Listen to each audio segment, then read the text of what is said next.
मित्रों, सभी का व्यंगधारा गोष्ठी की 97वीं कड़ी में स्वागत है। यह हमारी निरंतरता बनी रही है और हम 3 कम 100 के पास हैं। आज काफी लंबे समय के बाद हम आज व्यंग विमर्श कर रहे हैं और जैसा कि हमारे समूह की एक प्रकृति है कि हम गंभीर विषयों पर बातचीत करना चाहते हैं जो व्यंग से के साथ हैं या व्यंग के केंद्र में बात रहे, उस पर हम लोग बात करते हैं। आज हमारे समूह में निर्मल गुप्त जी, जिन्हें आप सब जानते हैं, मेरठ से जुड़े हुए हैं। कमलेश पांडे जी, आप इन्हें बहुत अच्छी तरह से जानते हैं, नोएडा से जुड़े हुए हैं। विनोद साव जी, बहुत पुराने वरिष्ठ लेखक हैं जिन्हें आप अच्छी तरह से जानते हैं। आप छत्तीसगढ़ दुर्ग से जुड़े हुए हैं और हमारे साथी समूह के जिन्हें हम निरंतर हर गोष्ठी में देखते हैं, हर गोष्ठी में बात उनके सुनते हैं, उनके विचार सुनते हैं। राजेंद्र वर्मा जी, ये लखनऊ से हैं। आज का विषय व्यंग को लेकर है। व्यंग के मूल में जो चीज है जिस पर हम लोग हमेशा बात करते हैं, उस चीज पर हम लोग चर्चा करना चाह रहे हैं। विषय है व्यंग में सरोकारों का अंतर्द्वंद। यह एक प्रश्न खड़ा करता है। आज का जो परिदृश्य है सामने साहित्य का, और साहित्य के साथ हम व्यंग की बात करें तो व्यंग का जो परिदृश्य है, उस परिदृश्य में यह सवाल आज हमारे बीच में आ गया। एक तो सरोकारों का अर्थ सिर्फ एक ही पक्ष का निकाला जाता था, एक ही बात निकाली जाती थी, किंतु हमारे बीच के हमारे लेखकों ने, हमारी मीडिया ने, हमारी पत्रिकाओं ने उसके अन्य अर्थ भी निकालती हैं, जिनका प्रभाव आज लेखक पर, समाज पर और बहुत पीछे जाए मतलब छुपे हुए रूप में हमारी वृत्ति पर और राजनीति और आर्थिक पक्ष पर भी पड़ रहा है, जिसको हम अगर आज इस पर बात करके टोकेंगे नहीं और निरंतर टोकना पड़ेगा तो शायद कुछ थोड़ा बहुत असर हो सकता है। बाकी व्यंग्य का काम सिर्फ आवाज ही उठाना होता है। परिवर्तन की कल्पना हम व्यंग्यकार से या व्यंग्य लेखक से नहीं कर सकते। तो यही बात है कि जब हम सरोकार की बात करते हैं, सरोकार में समाज के प्रति, शोषित वर्ग के प्रति, अंधविश्वास के प्रति, राजनीति में जो विसंगतियां आ गई हैं, जो प्रपंच हो रहे हैं, उनके प्रति ही होता था। और उसी सरोकारों के लिए अब तक हमारे जो पुराने पूर्वज हैं, जयशंकर परसाई से लेकर आज तक, और उसके पहले भारतेंदु हरिश्चंद्र, बालकृष्ण भट्ट, प्रताप, ऐसे तमाम लोग थे, वो सरोकारों को लेकर ही लिख रहे थे। किंतु जब हम आज देख रहे हैं कि सरोकारों के अर्थ बदल रहे हैं, आज के लेखक ने अपनी सुविधा से उस अर्थ को ग्रहण कर लिया और हम तक संप्रेषित कर रहा है। आज का लेखक सुविधा के अनुसार कि व्यंग्य के, सरोकारों के परिवर्तन की अपने ढंग से, अपनी सुविधा के साथ, अपने लाभ को देखकर स्थापना करने की कोशिश कर रहा है, या एक अगले अर्थ में कहा जरूरत कर रहा है। आज हम जब देखते हैं कि एक सरोकार वो होता है जो शोषित के पक्ष में होकर लिख रहा है, और एक सरोकार वह भी होता है जो शोषक के पक्ष में लिख रहा है, शोषक के पक्ष में बात कर रहा है, और शोषित को बचाने की अपेक्षा उसको और अंदर ढकेल रहा है, नीचे ढकेल रहा है। तो और उसके बीच में जो नई पीढ़ी आ रही है, या जो पाठक बाहर से देख रहा है, वो सोचता है कि ये कौन सा सच है, ये कौन सी ऐसी जरूरत है जो कि एक सत्ता की कमजोरियों को बचा कर लिखा जा रहा है, या सत्ता की बात नहीं कर रहे हैं, या शोषक को बचा कर लिखा जा रहा है और शोषित की बात नहीं की जा रही है। अभी एक हफ्ते पहले तक आपने पूरा राजनीति परिदृश्य देखा, 5 राज्यों में अद्भुत परिदृश्य था कि सरोकारों को छोड़कर सब बात हो रही थी, और वो बात सुविधा के अनुसार हो रही थी। उस पर बहुत से लेखकों ने, व्यंग्यकारों ने लिखा भी है, किंतु मुद्दे की बात कहीं नहीं आई है, सिर्फ बचाते रहे। तो जब हम देखते हैं कि हमारा सही बात क्या है, और इस पर हमारे मित्र बात करेंगे कि हमारी सरोकार क्या होना चाहिए। तो जो एक सरोकार व्यक्तिगत भी होता है, एक सरोकार सामाजिक भी होता है, कि हम आज का लेखक सिर्फ, न सिर्फ यश के लिए, धन की तो बात हम ना करें, क्योंकि अधिकांश लेखक खाए पिए हुए हैं, और मतलब यश के लिए, ज्ञान के लिए, या कुछ के लिए लिख रहे हैं, तो वह यश किस ढंग से प्राप्त करना चाह रहा है, उसे जनता की या पाठकों की या निचले वर्ग की कोई चिंता नहीं है। सिर्फ चिंता है स्वयं की, हमारा नाम कैसे सामने आ जाए, हम जो हमारे साथ हैं या जिससे हमें लाभ मिल सकता है उसका स्वार्थ कैसा बचा रहे, उसको छोड़ के ऐसी तमाम बातें हो रही है। और यह जो सरोकार जो है, कि सरोकार को जो पक्ष है जिसको वो हम पहचानने लगे हैं, उसका अंतर्द्वंद है। और क्लियर सी बात है कि हम अपने ढंग से सोचते हैं, अपने ढंग से जो व्यंग्यकार का दायित्व होता है कि शोषित के पक्ष में बात करे, किंतु आज का व्यंग्यकार कहीं ना कहीं भटक रहा है, अपनी बात कर रहा है। ऐसे बहुत से तमाम बिंदु हैं जिन पर बात हो सकती है। मैं एक संक्षिप्त सही बात लगती है, आपको एक पूरा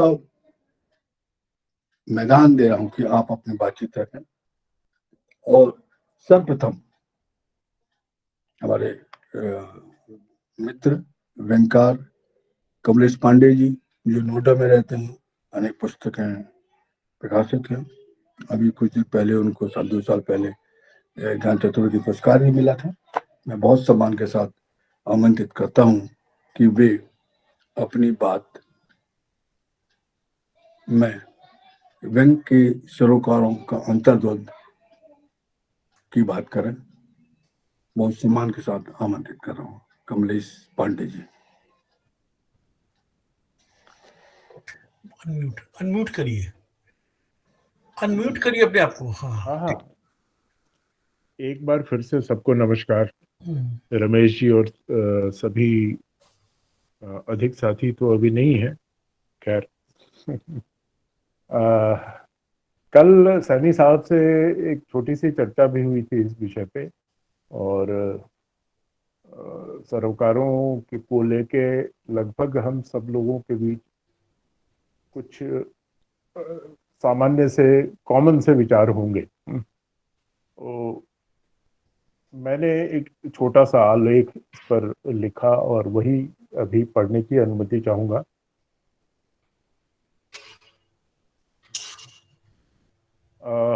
कहेंगे कि जिक्र होता है जब व्यंग्य साहित्य का सरोकारों की बात होती है। सरोकार जो मानवता के बृहत्तर अर्थों से जुड़ते हैं। कहा जा सकता है कि सच्चे सरोकारों के बगैर अच्छा व्यंग्य लिखा ही नहीं जा सकता। पर जैसा रमेश जी ने कहा, हालिया व्यंग्य लेखन की दिशा कई बार सिद्ध करती है कि सच्चे तो क्या, बिना सरोकारों के भी व्यंग्य लेखन संभव है। व्यंग्य लेखन जिस सम्यक, तार्किक और ईमानदार अभिव्यक्ति की मांग करता है, उसके सिरे से नदारद होने के बावजूद भी आप खूब सारा व्यंग न सिर्फ लिख सकते हैं बल्कि छपकर वाहवाही भी लूट सकते हैं। और ये स्थिति उस हिंदी व्यंग्य परंपरा में है जो कबीर से चलकर परसाई की संपूर्ण मानवतावादी दृष्टि से परिपक्व हुई थी, जो निर्भीकता और खरी बात संप्रेषित करने में महारत की मिसाल है। उसमें विसंगतियों को पकड़कर धुन देने वाली निर्ममता भी थी। इस परंपरा में व्यंग्यकारों ने अभिव्यक्ति पर पहरे बिठाने वाले समाज और व्यवस्था के कायदे कानूनों की भी परवाह नहीं की और किसी को नहीं छोड़ा। अगर उन्हें लगा कि कोई विसंगत स्थिति मानवता को किसी भी तरह चोट पहुंचा रही है तो चुप नहीं बैठे। आजादी जैसे जैसे वयस्क होती गई, ऐसी विसंगतियां राजनीतिक प्रश्रय में पांव पसारती गईं।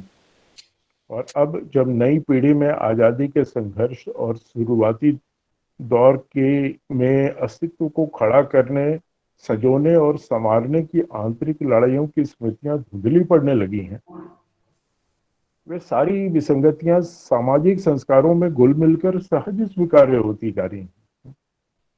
ऐसे में संस्कारों को ढीले ढाले और लचीले दृष्टिकोण पर लपेट कर रखा जा रहा है।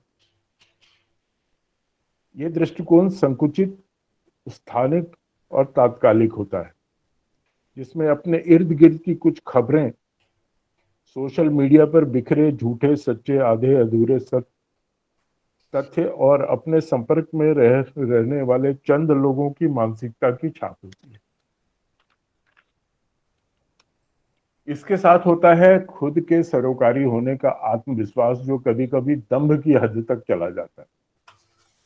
अखबारी कॉलमों में व्यंग्य बताकर छपने वाले गद्य के टुकड़े अक्सर चुगली करते हैं कि लेखक ने जो लिखा है बस उतना ही जाना है, उसमें किसी सरोकार की गंध तक नहीं आती। शैली रोचक भी हो तो वो किसी खबर, मुद्दे या बहस पर व्यंग्यात्मक परत चढ़ाने की एक दयनीय सी कोशिश होती है। मेरी समझ में व्यंग्यकार की संवेदना सूक्ष्म और सघन होती है। उसके सरोकार एक व्यक्ति से चलकर उसके समाज की भौतिक, आर्थिक, नैतिक अवस्थाओं से बहुत आगे देश, विश्व और पूरी पृथ्वी की चिंताओं से जुड़े होते हैं। उसका विजन हर संभव अध्ययन, अनुशीलन और पर्यवेक्षण से बनता है। उसके अपने सवाल होते हैं जो सहज लगती परिस्थितियों पर भी उठ सकते हैं। उसकी तिरछी दृष्टि अनदेखी को देखती है, दबे छुपे को उधेड़ती है, पर उसके शब्द शब्द के पीछे ताकत उसी सरोकार की होती है जो वह अपना और अपनों से आगे जाकर पूरी मानव जाति के जीवन को सुंदर बनाने की परिकल्पना से जोड़ता है। तो जैसा हमने देखा, सरोकारों के भी अर्थ बदल दिए जाते हैं, जिस पर अभी रमेश जी ने अपनी भूमिका में बहुत सरलता से समझाया था।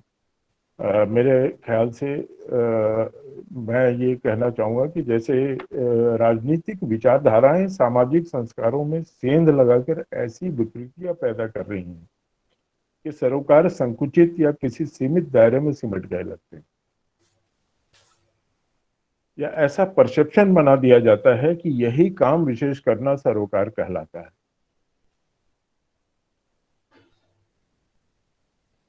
ये बृहत्तर मानवीय सरोकारों से उलट होता है।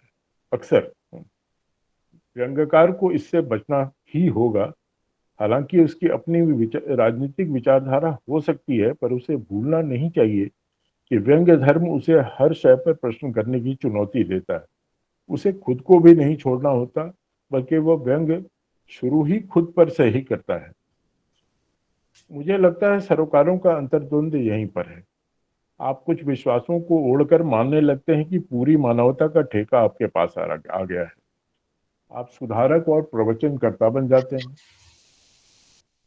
पर आपका काम तो महज चौकस रहकर यह देखना है कि आपके दृष्टि क्षेत्र में ऐसा क्या क्या है जो मानव मात्र के कल्याण को नुकसान पहुंचा रहा है या पहुंचा सकता है।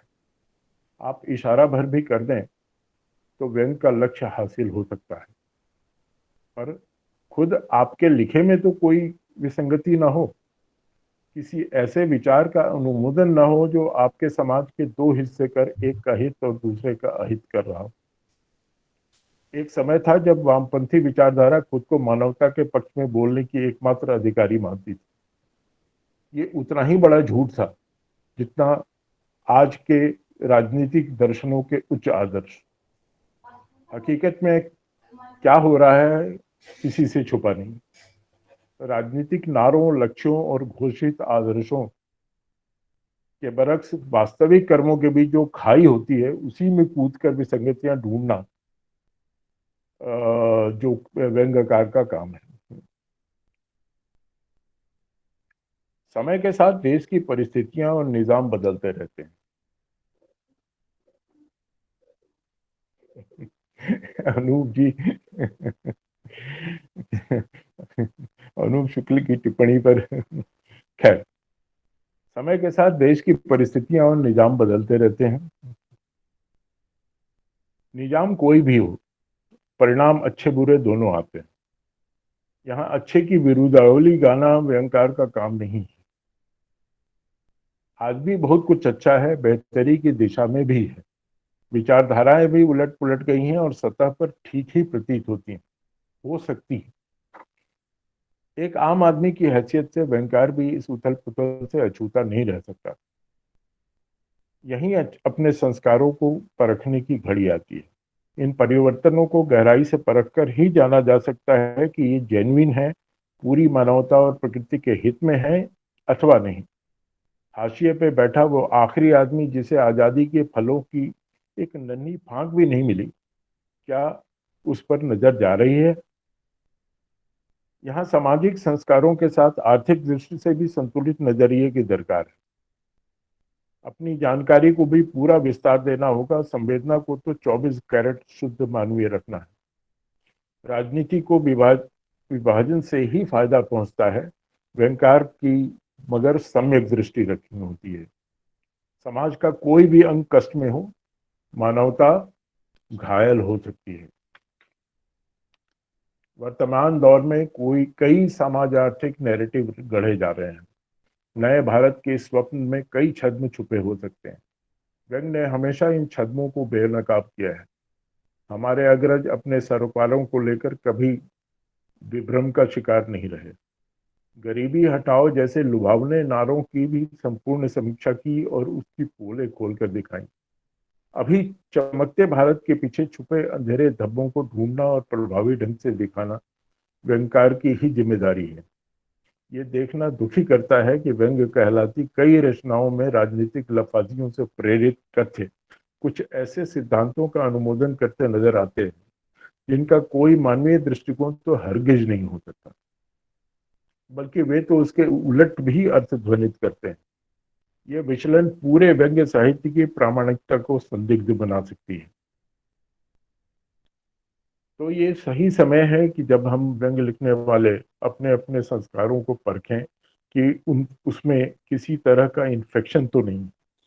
अपनी मानवीय संवेदना की इम्यूनिटी को मजबूत करने के लिए अधिक से अधिक और व्यापक दायरे में अध्ययन करें, तथ्य जुटाएं, फिर गहरा आत्ममंथन कर ये तय करें कि कोई वैचारिक चौंध हमारी व्यंग्य दृष्टि के आगे ऐसा अवरोध बनकर तो नहीं खड़ी है जो हमें एक और अपने परिदृश्य के काले धब्बों को देखने नहीं दे रही और दूसरी ओर मानवीय आधारों को भी पर भी पक्षपात करने को मजबूर कर रही है।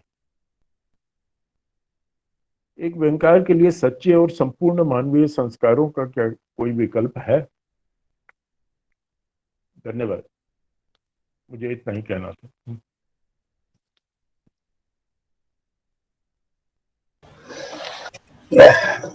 धन्यवाद कमलेश जी। आपने आज के अंतर्द्वंद के दोनों पक्षों पर अपनी बात रखी।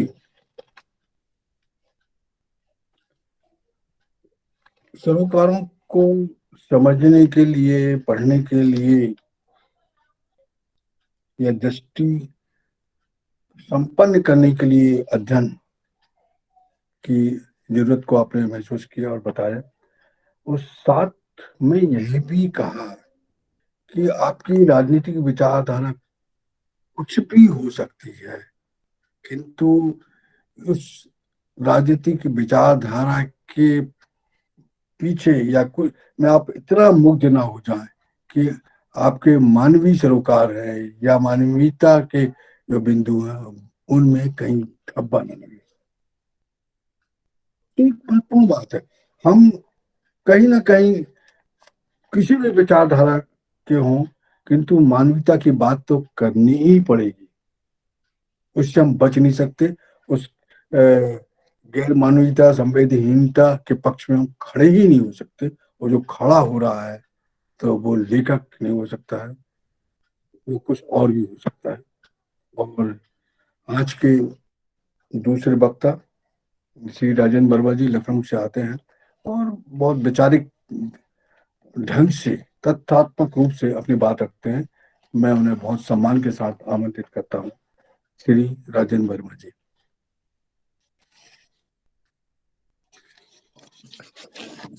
जी, सभी को एक बार फिर से नमस्कार।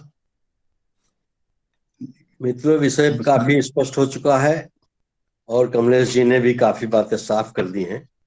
मैं कोशिश करूंगा कि उन्हीं बातों के आसपास अपनी बात रखूं और कुछ उसमें ऐड कर सकूं।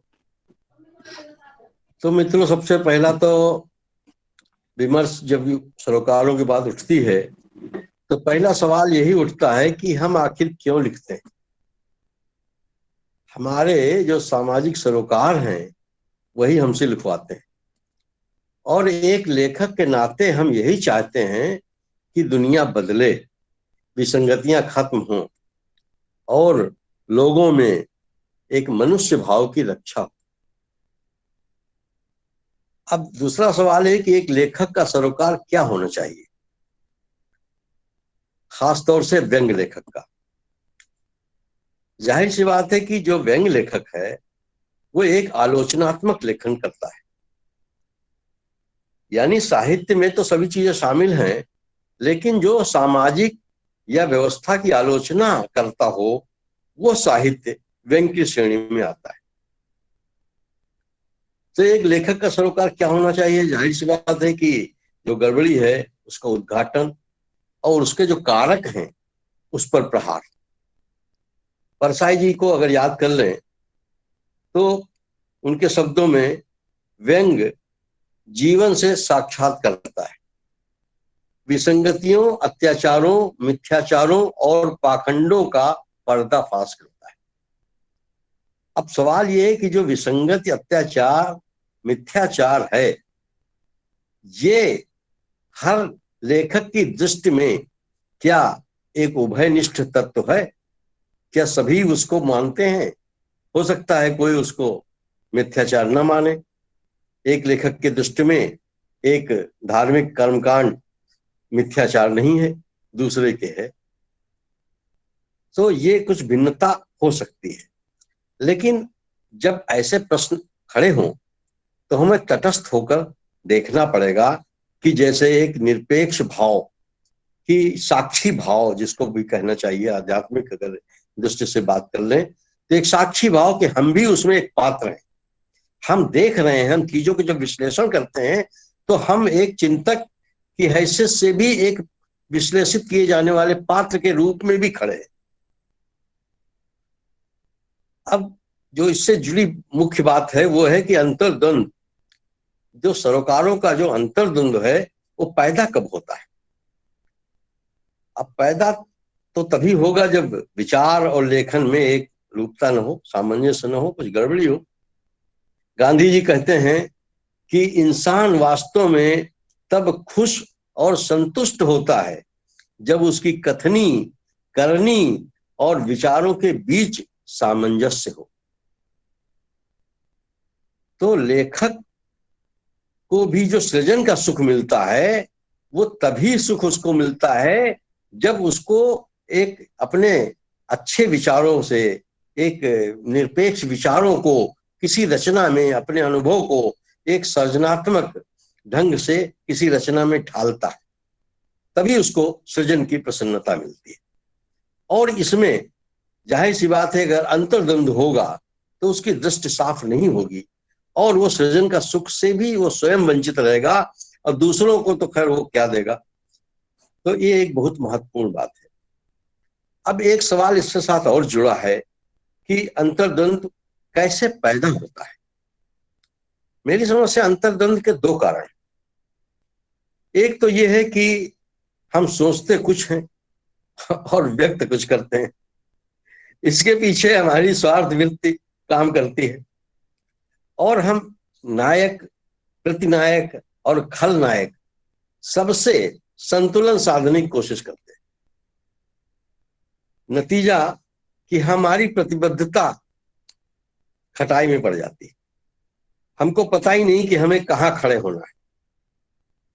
तो ये सबसे बड़ा संकट है प्रतिबद्धता का, सरोकार में आप कहाँ खड़े हैं। आप जनता की ओर हैं, आप शोषक की ओर तो नहीं चले गए। अब इसमें क्या होता है कि इस बिंदु पर कि हम या तो प्रतिबद्धता अपनी तय नहीं कर पाते हैं और या करना नहीं चाहते। एक जाहिर सी बात है कि करना नहीं चाहते वाले भी कारण बहुत पर्याप्त हैं आज के हमारे जो हम देखते हैं आसपास, जैसा कि रमेश सैनी जी ने भी इशारा किया। जाहिर सी बात है कि सुविधा भोग जो है उसका एक लालच है, होता है, और उसका एक कारण है। हमारे अवधि में कहावत है कि जिधर देखा सुरुआ उधर बैठे उठकुरुआ।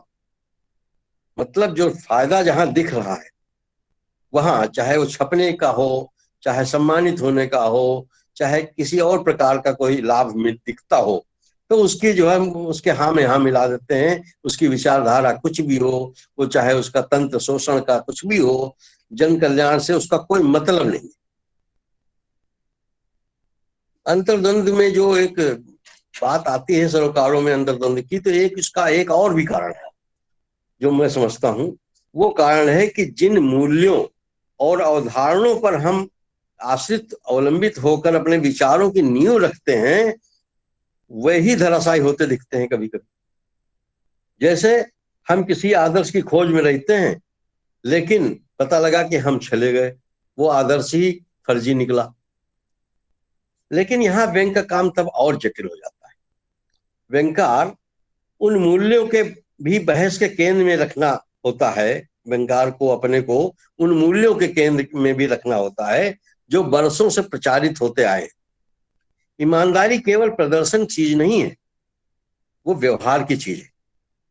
अब जाहिर सी बात है कि तमाम पुराने मूल्य हैं जो जिनमें विसंगतियां पनप रही हैं, हम उस पर प्रहार नहीं करते क्योंकि उन मूल्यों में कहीं ना कहीं हमारी भी आस्था है। तो बदले हुए परिवेश में जो पुराने मूल्य हैं उन पर भी चोट करने की, उनको जांचने और जरूरत पड़ने की, जरूरी चोट करने की जरूरत होती है। और जहां जन कल्याण की भावना दिखे उसको आगे बढ़ाने की जरूरत है।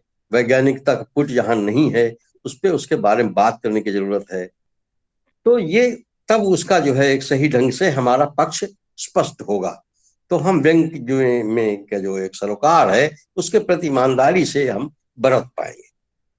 अब बहुमत तो हमेशा देखिए अधिकतर खराब लोगों का रहा है, चाहे जिसमें हो। बहुमत हमेशा अच्छे लोगों का हो ये कोई जरूरी बात नहीं है, ये संयोग से हो सकता है।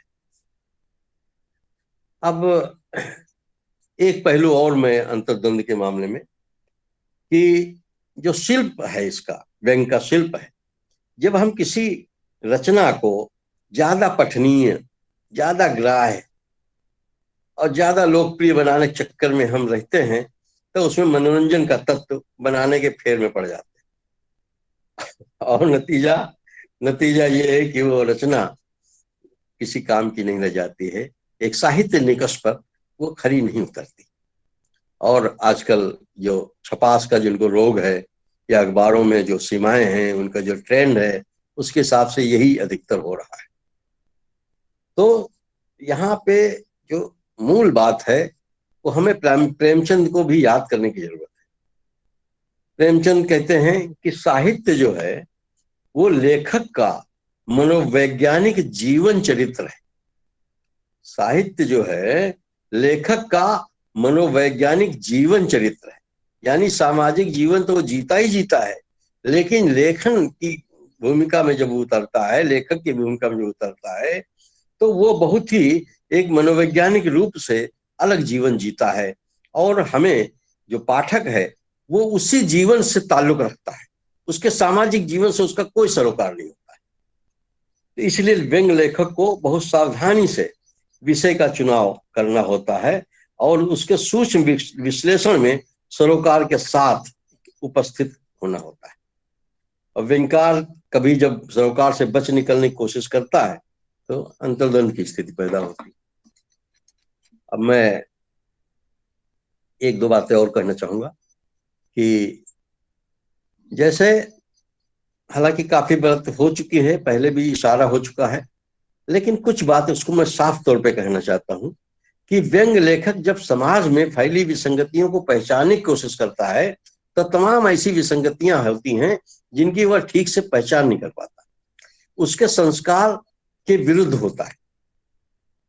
जैसे उसकी जो जीवन शैली का अंग बन चुकी, कोई विसंगति है उसके जीवन शैली का अंग बन चुकी है, उसकी सामाजिक और पारिवारिक जीवन में जिसकी गहरी पैठ बन चुकी है, जैसे धार्मिक व्यवहार, पूजा पाठ, ईश्वर की अवधारणा, उसमें आस्था, किसी खास विचारधारा से लगाव, राजनीतिक दल से लगाव, उसकी प्रतिबद्धता, इन सब के विश्लेषण में वो गहरे नहीं उतर सकता। ऐसे में जब इन सब बातों से रिलेटेड जब वो लेखन करता है, तो जाहिर सी बात है कि घटना विशेष में नकारात्मक भूमिका ही निभाता है। वो घटना का जिक्र करेगा जिनमें इन सब बातों पर कहीं ना कहीं एक असर दिखेगा, तो वो अपनी भूमिका वो ठीक से निभा नहीं पाता है। तो ये अंतर विरोध को हमें पहचानने की और उससे निपटने की बहुत जरूरत है। और एक अंतिम बात कहना चाहूंगा कि जो साहित्य का उद्देश्य है, उद्देश्य तो यही है कि हम अपनी संवेदना, जो पाठ की संवेदना है, उसको तीव्रतर बनाएं। और तीव्रतर कैसे बन सकता है कि जब हम साहित्य का अर्थ व्यंग साहित्य में लेंगे, तो जाहिर सी बात है कि लेखक की जिम्मेदारी और बढ़ जाती है। विषयों के विश्लेषण में विसंगत पर जो दृष्टि केंद्रित करके भाषा शक्ति के माध्यम से जो मार्मिक बात कहनी होती है, उसको, और उसका जो एक विसंगति का जो कारक है, जो एक फैक्टर है जिसकी वजह से विसंगति हुई है, उसको कटघरे में खड़ा करना है। अब ऐसे में अगर वो ईमानदारी से अपनी प्रतिबद्धता को नहीं समझ सकता है, तो वो कैसे सरोकार को व्यक्त करेगा, कैसे निभाएगा? तो समाधान वाली जो बात है कि साहित्य को समस्या का विजीवन ये समस्याएं हैं, उनका विश्लेषण और समाधान करने की काम है साहित्य पर। तो ये फिर अब इस तरह से अगर व्यंग्य के क्षेत्र में हम इसको सीमित करके देखें, तो समाधान देना तो इतना काम आसान नहीं होता। हाँ, विसंगत पर प्रहार करना ही इसका अभीष्ट होता है। और मैं समझता हूँ कि ये जरूर है कि जब तक हम पाठक की चेतना को झकझोर देने लायक व्यंग्य नहीं लिखते हैं, तब तक हम परिवर्तन की जो एक आकांक्षा है व्यंग्य के जरिए, मैं नहीं समझता हूँ वो कहीं से पूरी होगी। और अंत में मैं एक बात कह के अपनी बात खत्म करूंगा, एक सवाल रख करके आप सबके सामने कि व्यंग्यकार की चेतना का भी सवाल है, क्या वह सार्थक और सरोकारी व्यंग्य रचना के काबिल है? धन्यवाद।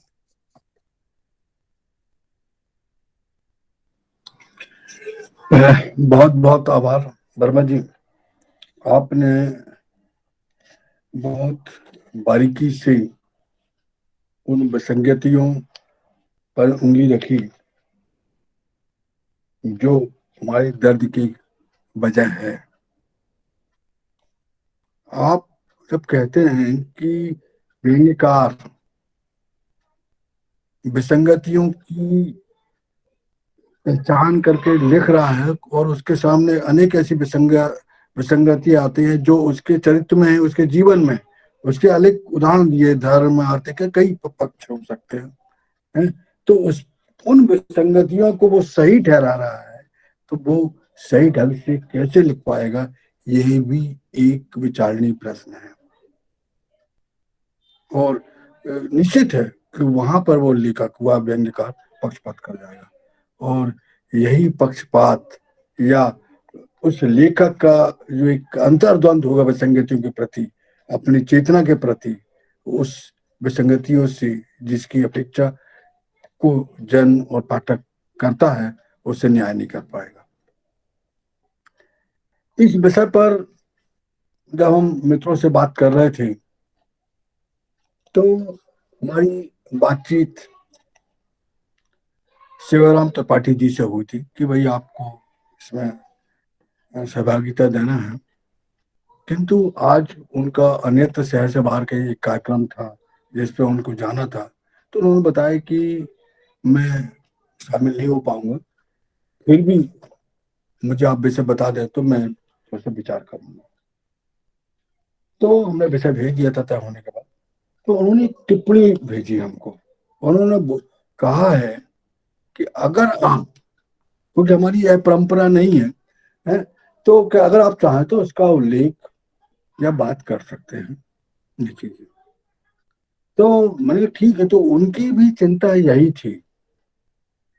उन्होंने एक 100 शब्द की टिप्पणी है कि उस टिप्पणी में उन्होंने यही कहा है कि बिना लाभ के, बिना खतरे के आप अपने सरोकारों का निर्वाह करते हैं तो आप व्यंग्यकार हैं, और अगर आप अपने लाभ और नुकसान देकर उस सरोकारों को पहचान कर भी और आप बचकर लिख रहे हैं,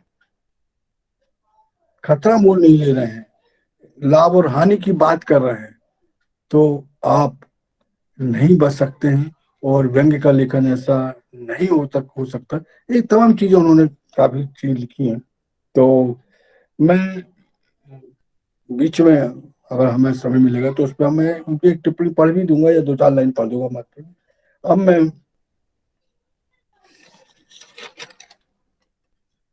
मेरठ से बहुत चर्चित नाम और निरंतर लिखने वाले श्री निर्मल गुप्त जी से आग्रह करता हूं कि आज के विषय पर भी अपनी बात रखें। मैं बहुत सम्मान के साथ उन्हें आमंत्रित करता हूं। निर्मल गुप्त जी। धन्यवाद सैनी जी, और डॉक्टर रमेश तिवारी जी, राजेंद्र वर्मा जी, कमलेश पांडे, विनोद साहु जी। विनोद साहु जी के बारे में तो अनूप जी से अनेक बार चर्चा हुई, पर आज आज पा रहा हूं उन्हें, और क्योंकि आपका ब्लॉग की दुनिया में आपका बड़ा नाम है जैसा मैंने सुना है। और ललित कुमार वर्मा जी, जो ये जितने भी विद्वान लोग यहाँ मौजूद हैं, तो सबसे पहले जो एक बात मेरे दिमाग में आई, जिसे मैंने अपने साथ साइड में रखे कागज पे नोट भी कर लिया। निर्मल जी, ललित कुमार वर्मा जी का नाम आपने लिया जी।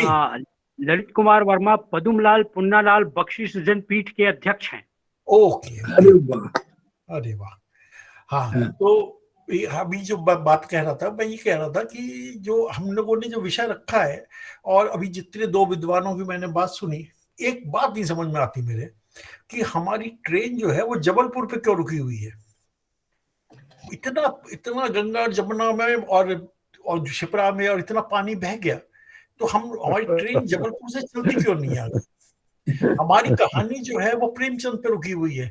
तो बाकी के इतने सारे लोग जो हुए हैं, अमरकांत, अखिलेश, वो बाकी के लोग वो क्या कर रहे हैं, ज्ञान चतुर्वेदी क्या कर रहे हैं, बाकी के लोग क्या कर रहे हैं। क्या व्यंग जो था वहीं से शुरू हुआ था, जबलपुर से शुरू हुआ था, वहीं खत्म हो गया, या ये ट्रेन कभी आगे भी चलेगी। ये तो खैर एक बात हुई। अब बात रही इस विषय की, अंतर्द्वंद की। देखिए, आदमी अपना सेल्फ ऑडिट करता हुआ चलता है। यदि वो चालाक नहीं है, गुन्ना नहीं है, यदि वो विचारवान है और अपने विचारों के प्रति ईमानदार है, तो वो लगातार अपने लिखे को भी और अपने भीतर उठते हुए विचारों के झंझावात को भी लगातार परखता हुआ चलता है। इसे अंग्रेजी में कहते हैं सेल्फ ऑडिट। हम लोग सेल्फ ऑडिट करते हुए चलते हैं। अब बात आ गई सरोकारों की। ऐसा कोई लेखक यदि है जो मानवता के विरोध में खड़ा हुआ लिख रहा है, तो फिर वो लेखक नहीं है, वो कोई दलाल होगा या कुछ और होगा। राजनीति में भी बहुत सारे इस तरह के लोग होते हैं जो राजनीतिज्ञ लगते हैं, पर वो इनफैक्ट भेड़िए होते हैं। इसी तरह से बहुत सारे लेखक हैं जो लेखक नहीं होते, इनफैक्ट वो किसी पीआर कंपनी के एजेंट होते हैं। तो ये तो चलता है, पर ये जो अंतर्द्वंद वाली बात है, इसको यदि हम असमंजस कहें तो ये एक खूबसूरत अब मानवीय शब्द लगता है। मेरे भीतर भी बहुत सारे असमंजस हैं। टेक्नोलॉजी बदल रही है, विचार बदल रहे हैं, एक नई पीढ़ी उभर के आ चुकी है जिनके विचार हमारे विचारों से बिल्कुल फर्क है। मेरे ही बेटे ही हैं, उनका विचार मेरे विचारों से मेल नहीं खाते।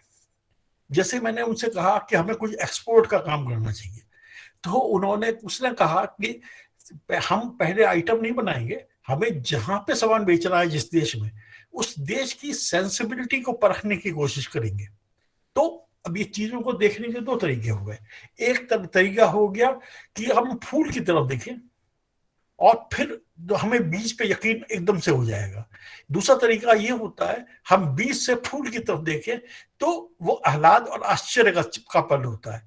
हमें लगता ही नहीं कि ये छोटा सा बीज अल्टीमेटली इतने खूबसूरत फूल में कन्वर्ट हो जाएगा। ये चीजों को देखने और परखने का तरीका है और इसमें कुछ भी निंदनीय नहीं है। हर एक आदमी अपने लिए एक नई तरह की दृष्टि विकसित करता है और विकसित करता हुआ चलता है। यहाँ पर डिस्क्लेमर ये है कि मैं यहाँ पर चालाक और बेईमानों और दलालों और भड़ुओं की बात नहीं कर रहा, वो उनको तो अलग कर दीजिए। देखिए, इस समय जो टेक्नोलॉजी हमारे पास अवेलेबल है, आप सच बात जानिए, यदि आप ईमानदार हैं और ईमानदारी से चीजों को देखने की कोशिश करते हैं, तो जो लोग पाखंड कर रहे हैं, जो पाखंड करते हैं, पाखंड करने के आदी हैं, वो बहुत जल्दी एक्सपोज हो जाएंगे। और ये मैं सच कहता हूं कि व्हाट्सएप और ये फेसबुक जैसे इस तरह के नहीं होते तो हमें शायद कभी पता भी नहीं चल पाता कि बहुत से जो सुनाम धन्य बहुत बड़े लेखक थे वो इतना घटिया भी लिखते हैं और उनकी विचारधारा इतनी घटिया भी हो सकती है। ये बात इसलिए पता लगी, अब वो इस टेक्नोलॉजी पे आए और बहुत सारी ऐसी चीजें अब जल्दबाजी में जिसकी वजह से वो लिख बैठते हैं, जिससे पता चल जाता। पहले क्या था, जैसे मान लीजिए धर्मयुग था फॉर एग्जांपल, ये बम्बई से निकलता था। धर्मयुग में कौन छपते थे? वो छपते थे जो किसी वजह से इनके संपादकों के संपर्क में आ जाते थे या बाई चांस। जैसे ज्ञान जी वगैरह उस समय कई लोग थे जो बाई चांस उनकी नजर में आ गए मानव भारती जी की और आगे बढ़ गए, क्योंकि उस समय धर्मयुग में छप जाना ही सब कुछ था। पर उससे अब जो है, अब ऐसी संपादक नाम की कोई संस्था ऐसी नहीं है जो आपके लिखे को रोक ले। इसलिए, और दूसरी बात यह है कि ये लिखना जो है, कम से कम हिंदी में लिखना, ये एक कॉमर्शियल एक्टिविटी नहीं है। ये घर फूंक तमाशा देखने वाली, जिसके बारे में कबीर से लेकर और बहुत सारे लोग कह रहे हैं, वो उस जैसा काम है।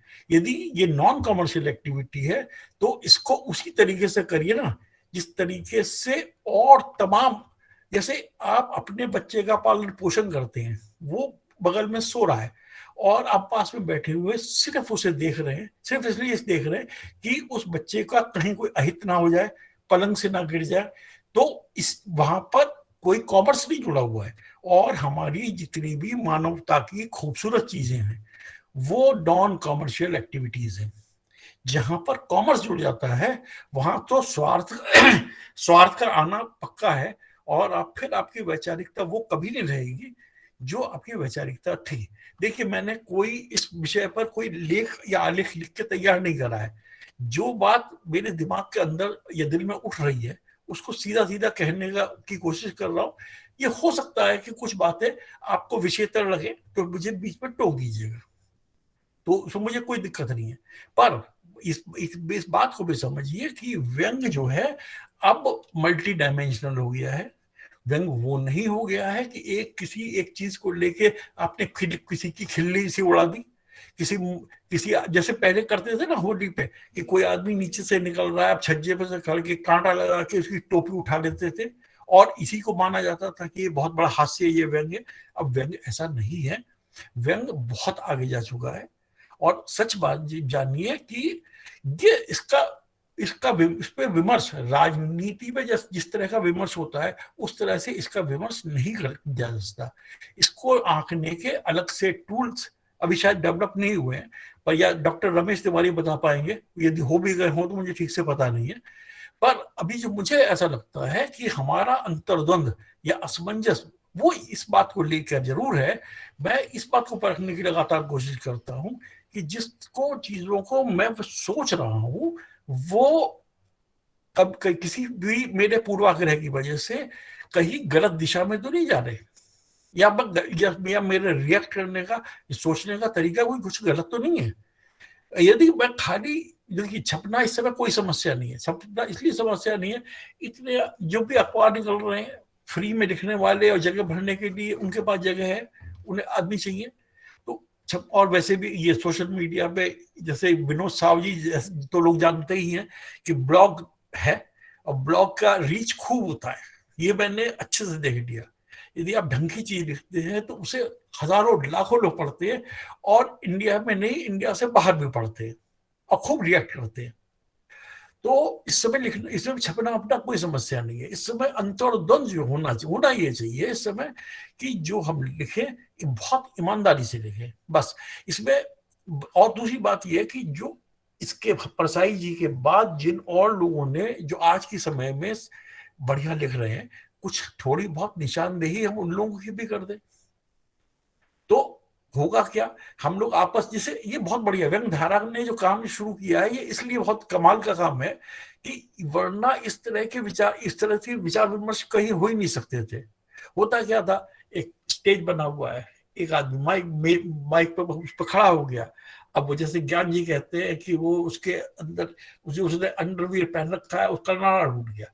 अब पूरा जोर उसका अपनी पैंट को संभालने में है, तो वो बात जो कहना चाह रहा है वो कह ही नहीं पा रहा है। अब उसका पूरा ध्यान तो इस पे है कि कहीं उसकी पैंट या पजामा उसका नीचे ना सरक जाए। तो वहां पर आदमी अपने आप इसको, ये एक उसमें कही गई बात है कि हम अपने आप को बोलते समय हमें तभी, बल्कि अभी मैं मार्क ट्वेन को पढ़ रहा था, उन्होंने ये कहा है कि बोलिए तभी जब आपका वो चुप रहने से कुछ बेहतर हो, क्योंकि चुप रहने से अच्छा कोई काम आसानी से मिलना बड़ा मुश्किल है। और चुप रहने के बड़े लाभ भी है। लाभ ये है कि हमारी बहुत सारी मूर्खताएं अनंत काल तक छिपी रह जाती हैं। तो अब यहां पर बात हो रही थी अंतर्द्वंद की। अंतर्द्वंद तो हमेशा रहेगा। देखिए, एक मत होती है भेड़, और इसीलिए वो जहां जाती है वहीं कतरी जाती है। दूसरी बात है, जो विचारवान व्यक्ति होगा, 2 हो या 4 हो या 6 हो, इन विचारवान व्यक्तियों को एकजुट करना वैसा ही है जैसे कि तराजू में मेंढक को तोलना। संभव नहीं है, ये हो नहीं सकता और होना भी नहीं चाहिए। अभी जिस बात पे हम बार बार नाराज हो जाते हैं, जैसे अभी राजनीति इस पे वो आए, रिजल्ट्स आए, इसको एग्जिट पोल वालों ने पहले से बता दिया। इसका क्या मतलब हुआ? इसका मतलब सीधा से ये हुआ कि हम एक खास वो पूर्वाग्रह लेके चाहे राजनीति हो या साहित्य हो, उस पर आगे बढ़ रहे हैं। सबसे पहले तो हमें इस पूर्वाग्रह से मुक्त होना पड़ेगा। दूसरी बात, मैं टेक्नोलॉजी कर रहा था, टेक्नोलॉजी कैसे बदल रही है। मैंने अभी बताया मित्रों को कि मेटावर्स आ रहा है। फेसबुक ने अपना नाम बदल लिया है, बहुत जल्दी जो उसका वैसे नाम है वो भी बदल जाएगा। फेसबुक एक नए अवतार में आ जाएगा। आप भी, चाहे राजेंद्र वर्मा जी हो, चाहे डॉक्टर रमेश तिवारी हो, हम भी एक नए अवतार में आ जाएंगे। हमारी एक इमेज ये है, जहां हम मेरठ में अपनी कुर्सी पे मैं बैठा हुआ हूँ, एक इमेज तो ये है। एक इमेज वो होगी जो 3 डायमेंशनल इमेज होगी, वो उसको हम मेटावर्स कहेंगे। मेटावर्स के अंदर सारी चीजें मौजूद होंगी, बाजार भी होंगे, मॉल भी होंगे, प्रेम भी होगा, घृणा भी होगी, राजनीति भी होगी। तो एक तरह से उस पे सिर पे हेडफोन लगा के हम एक दो समानांतर जिंदगियां जिएंगे। हम सुबह 6 बजे उठेंगे, इसके बाद हेडफोन लगाएंगे और काम करने के लिए मेटावर्स की दुनिया में चले जाएंगे। आज की तारीख में साइंस फिक्शन जैसा ये लग रहा है। कैसा लग रहा है? जैसे मैं किसी साइंस फिक्शन का कोई आपको कथानक बता रहा हूं, पर यह हकीकत है। अब हकीकत है, चीजें इतनी तेजी से बदल रही हैं, तो हमें अपनी व्यंग की, ये अभी सिर्फ हम व्यंग की बात कर रहे हैं, हालांकि समझ तो हमें हर तरह से अपनी विकसित करनी ही पड़ेगी। तो अभी फिलहाल हम व्यंग की बात कर रहे हैं, तो व्यंग में हमें नई चीजों को लेके आगे बढ़ना पड़ेगा। और सबसे ज्यादा जरूरी है कि जितनी जल्दी हो सके पाखंड को छोड़ना होगा। ये पाखंड चलने वाला नहीं है, क्योंकि आज एक एक आदमी के, हर आदमी के हाथ में वो चीजें मौजूद हैं जो आपकी असलियत की को उघाड़ के सामने ला सकती है। तो जब ये खतरा पूरा अच्छी तरह मौजूद है कि आपकी असलियत कभी भी छुपेगी नहीं, एक्सपोज होनी ही होनी है, तो मजबूरी वश ही सही हमें उन चीजों के साथ उन सरोकारों को मान ही लेना चाहिए जो मानवता के साथ खड़ी हैं। हम हमारे देखिए उसपे इसमें इससे गड़बड़ कई स्तर पर हो रही है। हमारे पत्रकार भी हैं, हमारे पत्रकार जो है ये रिपोर्टिंग के लिए एक जगह अपनी मारपीट हो गई है, वहां जाते हैं तो सबसे पहले वो अपना हाथ लेकर उस पुलिस वाले की तरफ बढ़ जाते हैं जो पुलिस वाला अभी वहां पे जो भीड़ आई थी या लोग थे उनको पीट के चुका था। तो आप वहां ये है गड़बड़ सरोकारों की, ये है सरोकारों की बेईमानी। अब इसके बाद जब वो जाएगा, कहीं पे बुलाया जाएगा, किसी मंच पे खड़ा होगा, वहां ये कहेगा कि ये हो रहा है साहब, वो हो रहा है, बीच में वो कहीं धूमिल को कोट कर देगा, कहीं वो गोरख पांडे को कोट कर देगा, कहीं फलाने को कर देगा। क्योंकि आज की तारीख में कुछ किसी चीज को पढ़ने की जरूरत तो ही नहीं भाई, सब कुछ पका पकाया आपके गूगल में मौजूद है, वहां से उठाइए और 2 4 6 मेरे मुंह के ऊपर कुछ कोटेशंस पटकिए तो मैं मान लूंगा कि आप बड़े भारी विद्वान हैं। पर एग्जैक्टली ऐसा है थोड़ी। आप झूठ दुनिया से बोल लोगे, अपने से कब तक झूठ बोलोगे? हमारा अंतर्मन भी तो है। अब और सारा अंतर्द्वंद जो अभी बात चल रही थी, जो मेरी समझ में आता है, वो अंतर्मन का है। और अंतर्मन का अंतर्द्वंद कोई बुरी चीज नहीं है, ये हमें एक बेहतर मनुष्य बनाने की ओर अग्रसर करता है। धन्यवाद।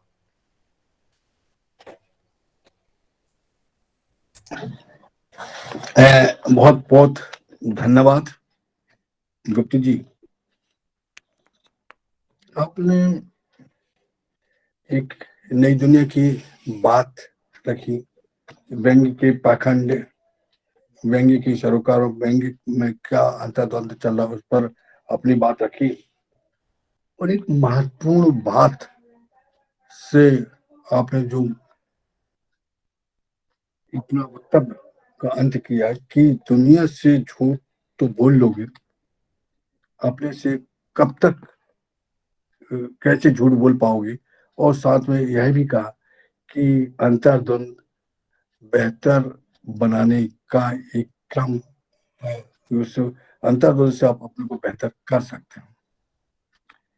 किंतु एक बात और थी जो कि मुझे दोनों पक्ष सोचने को मजबूर कर रही थी। लिखे तो बड़ी ईमानदारी से लिखे, एक बहुत महत्वपूर्ण बात है ईमानदारी।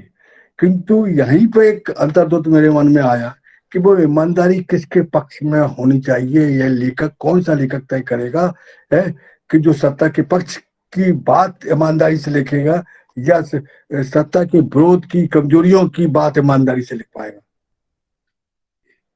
यह अंतर्द्वंद हमारे बीच में है कि हम किस को स्वीकार करें। ईमानदारी तो कहीं ना कहीं दोनों दिख रही है, किंतु एक ईमानदारी गड़बड़ है, एक ईमानदारी बेहतर मनुष्य बनाने की भी है। तो यह ईमानदारी का ही चक्कर है पूरा, मैं बताऊं। और मतलब अलग चीज है, बेईमान ईमानदारी भी है। हाँ बस एक और बात मेरे मन में आती है जी कि हम पाखंड पर लिखे, पाखंड के विरोध में लिखे,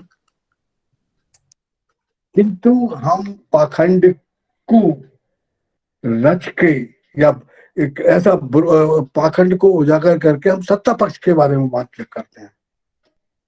हम उन कमजोरियों की बात नहीं करते हैं, हम उनको विस्तार देने के लिए बात करते हैं, और उसमें वो लेखक अपना पाखंड उजागर करता है।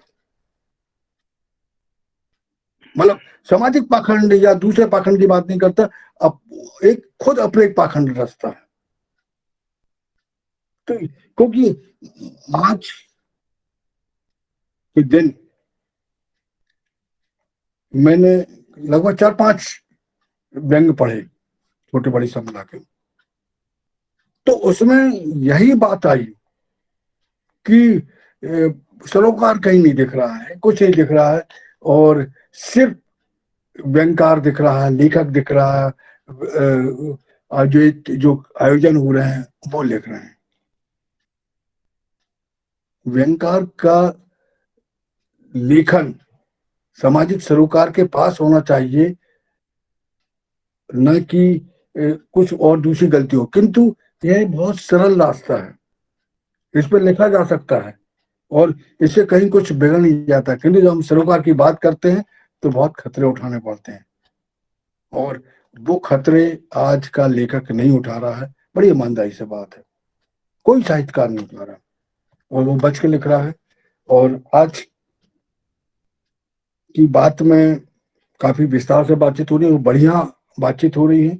और मैं आज हमारे आयोजन के चौथे वक्ता दुर्ग से, छत्तीसगढ़ से, जिनकी निर्मल वर्मा जी ने काफी विस्तार से चर्चा की, और हमारी पुरानी साथी हैं, हमारी गोष्ठियों में हमेशा जब भी उन्होंने हमें आमंत्रित किया बहुत सम्मान के साथ, वो हमें उनका सहयोग मिला।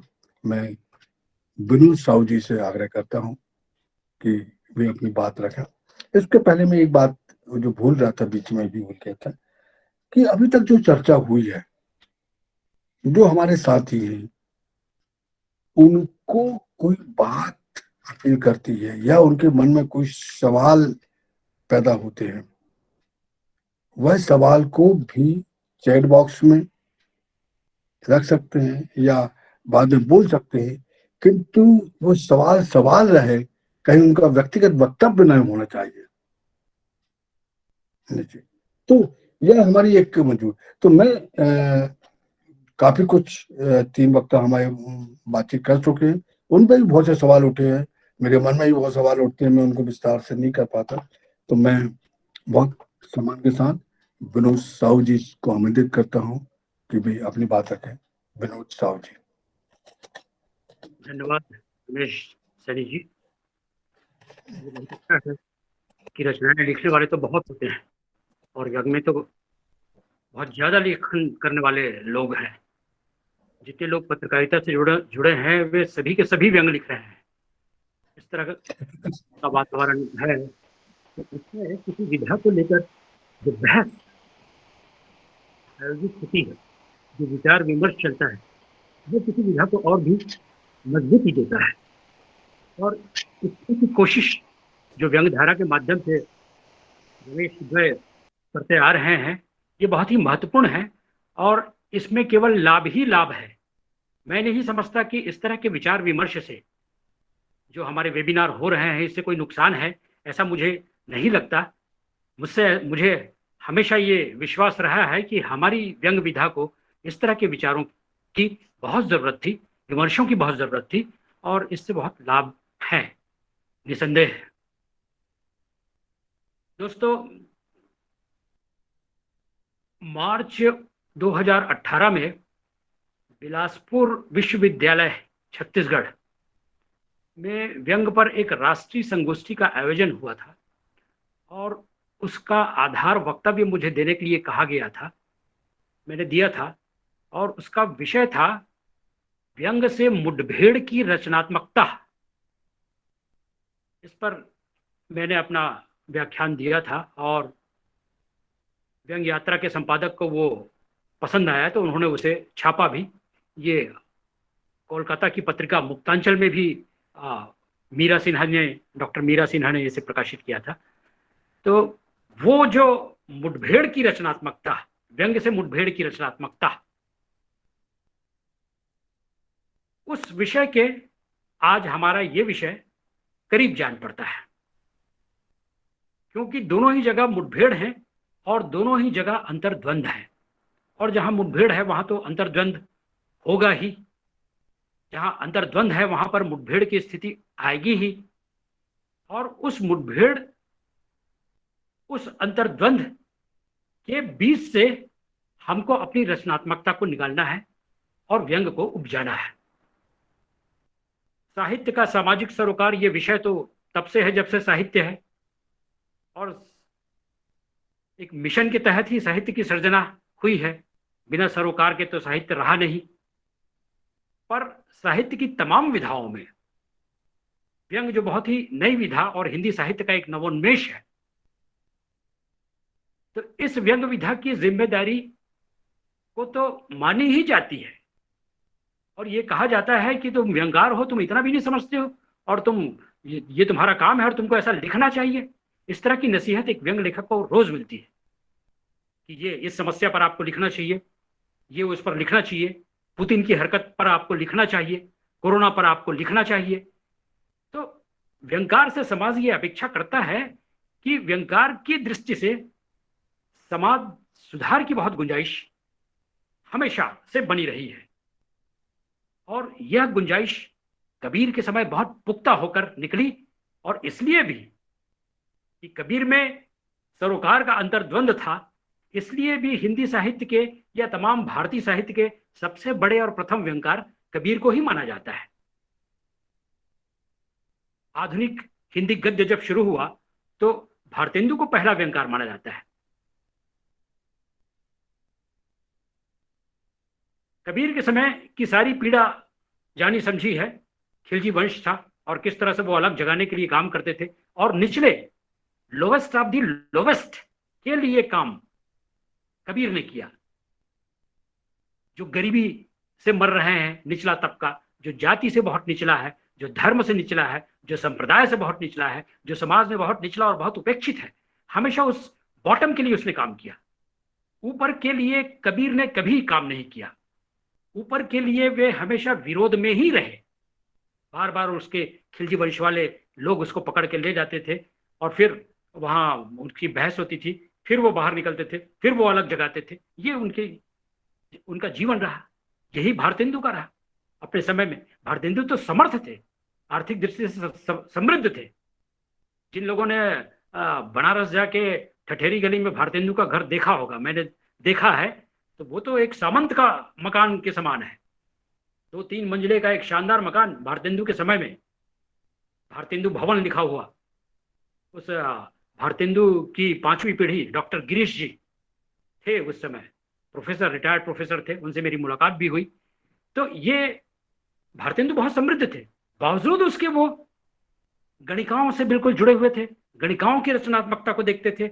एक ऐसे सेलिब्रेटेड राइटर हो गए थे भारतेंदु कि उनके संग्रहों को गणिकाओं ने, जो उसमें से गीत वगैरह गाती थी, उन्होंने उसको संकलित किया और प्रकाशित करवाया भारतेंदु के इसको। मतलब भारतेंदु के सरोकार को आप देखिए कि जिस गणिका या उस तरह के पेशे से जुड़ी हुई महिलाओं के प्रति जो समाज में एक भाव होता है, लेकिन भारतेंदु है कि उनको पूरा महत्व देते हैं और वो भारतेंदु को समझते हैं। होम्योपैथी की डॉक्टरी करते थे लोगों की सेवा करने के लिए भारतेंदु। भारतवर्ष के किसी भी महाविद्यालय से हिंदी में एमए कोई छात्रा करती थी तो उसके लिए बनारसी साड़ी भिजवाते थे भारतेंदु। ये देखिए आप उनके ग्रंथ सरोकार। परसाई अपने किस्म से एक्टिविस्ट, सुधारवादी, उनका तो पूरा लेखन सुधार और कितनी पीड़ा सब जान रहे हैं। तो कबीर के समय का सरोकार, भारतेंदु के समय का सरोकार और परसाई के समय का सरोकार, ये तीनों भिन्न सरोकार थे। और आज हम लोग हैं तो हमारे सरोकार भी बदल चुके हैं। ऐसा कहा जा रहा है कि सन 1 से लेकर सन 2000, यानी 20वीं शताब्दी के अंत तक, 1 से लेकर 20वीं शताब्दी के अंत तक 2000 वर्ष, और अब आप 21वीं शताब्दी की दहलीज, मतलब 2 दशक निकले हैं, पे खड़े हैं। परिवर्तन इतना भयानक रूप से होने वाला है, हो रहा है कि विगत 2000 वर्षों में जो परिवर्तन हुए हैं उससे अधिक परिवर्तन 21वीं शताब्दी के केवल 100 वर्षों में हो जाएंगे। ये वैज्ञानिक कह रहे हैं। आप कल्पना भी नहीं कर सकते थे कि पुतिन इस तरह से यूक्रेन के ऊपर आक्रमण कर देगा, ये विश्वास नहीं था। तो ये इस तरह की स्थितियां, रमेश जी जो कह रहे थे कि सरोकार जो बदल जाते हैं, मैं आज जो हमारे सामने सरोकार है 4 लाइन का, मैं उसको आपको पढ़कर सुनाता हूं कि किस तरह की चुनौतियां अब 21वीं शताब्दी में, सूचना एवं संचार क्रांति, बाजारवाद, ऊर्जा की बढ़ती मांग, जनाधिक्य, सबके लिए स्वास्थ्य, सार्वजनिक उद्योगों के बदले में निजी उद्योगों और विशेषकर कारपोरेट घरानों के बीच जनता का धन धसा देने की कोशिश, बैंकों से हजारों करोड़ों के ऋण लेकर आदमखोर उद्योगपतियों के चंपत होने और देश से बाहर भागने जैसे आर्थिक हादसे, संस्कृति के सेक्सी हो जाने वाले खतरे जैसे कई क्षेत्र हैं जहां कुछ न कुछ गंभीर समस्याएं मुंह बाए खड़ी हैं। उस पर बदलते राजनीतिक परिवेश में लेखकों, बुद्धिजीवियों पर हमले व हत्याएं, घटनाक्रम इतने तेजी से बदल जाते हैं कि आज बने व्यंग्य के कल बासी हो जाने का खतरा है, सबसे बड़ा है। अब व्यंग्यकारों के सामने पहले से भी कहीं और बढ़ गया है ये खतरा। जिन बेशर्मियों पर व्यंग उपजाने की कला पनप रही थी, वहां ऐसा नंगा नाच हो रहा है कि व्यंग करने की सारी कलाएं मतलब औजार, व्यंग के औजार कितने कारगर और कितने भोथरे सिद्ध होंगे यह भी नहीं कहा जा सकता। यह है चुनौती। और इस तरह के हमारे अब सरोकार होंगे और इसमें हमारा जो अंतर्द्वंद होगा, तब हमें किस तरह का लेखन करना होगा, ये एक है। कोरोना जैसे एक महामारी का जो भयंकर हादसा हुआ, लेकिन उस तरह का लेखन नहीं आया। शशांक भारती नाम का एक नया लड़का लिख रहा है, उसने कोरोना के ऊपर बहुत ही मार्मिक व्यंग लिखा। वो इतना मार्मिक व्यंग लिखा कि वो सोशल मीडिया में बिना नाम के भी उनका चला गया। बाद में वो प्रमाणित हुआ कि वो शशांक भारती की रचना है। तो जिस तरह से हॉस्पिटल का प्रोफेशनलिज्म रहा और जिस तरह से लाशों पर खड़े होके पैसे की मांग की गई, उन सब चीजों को उसने बहुत अच्छे ढंग से लिखा है। हालांकि मेरा उससे परिचय नहीं है, पर उसकी रचना पर ये बात हुई है। तो ये जो सरोकार, कॉन्फ्लिक्ट, लेखक के सामने दुविधा, लेखक किन उहापोह की स्थितियों में खड़ा है। मन में असंतोष है, लेकिन यह संवेदनशील और करुण हृदय के असंतोष की प्रतिक्रिया है। विसंगति के बिना व्यंग पर बात नहीं हो सकती। विसंगति पर व्यंग आधारित है। असंगति भी कहते हैं उसको, विद्रूप करके भी बातें होती हैं, पर विसंगति से नहीं। विसंगति और विसंगतियों, विसंगति व्यंग को समृद्ध करने वाला तत्व है, जो परस्पर विरोधी लगने वाली स्थितियों के संयोजन से निर्मित होता है। विसंगति में शब्द के लक्षणा और व्यंजना व्यापार निहित हैं, सक्रिय होते हैं। इससे रचना की भाषा में संक्षिप्तता आती है और वह अधिक सटीक बनती है। एक व्यंग का दायरा अत्यंत व्यापक इसलिए होता है क्योंकि विसंगति का दायरा अत्यंत विस्तृत होता है। जितनी विसंगति समृद्ध होगी या विस्तृत होगी, व्यंग उतना ही समृद्ध होगा। यह स्थिति है।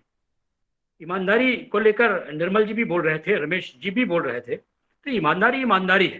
बेईमानी के प्रति निष्ठा को अपन ईमानदारी नहीं कह सकते।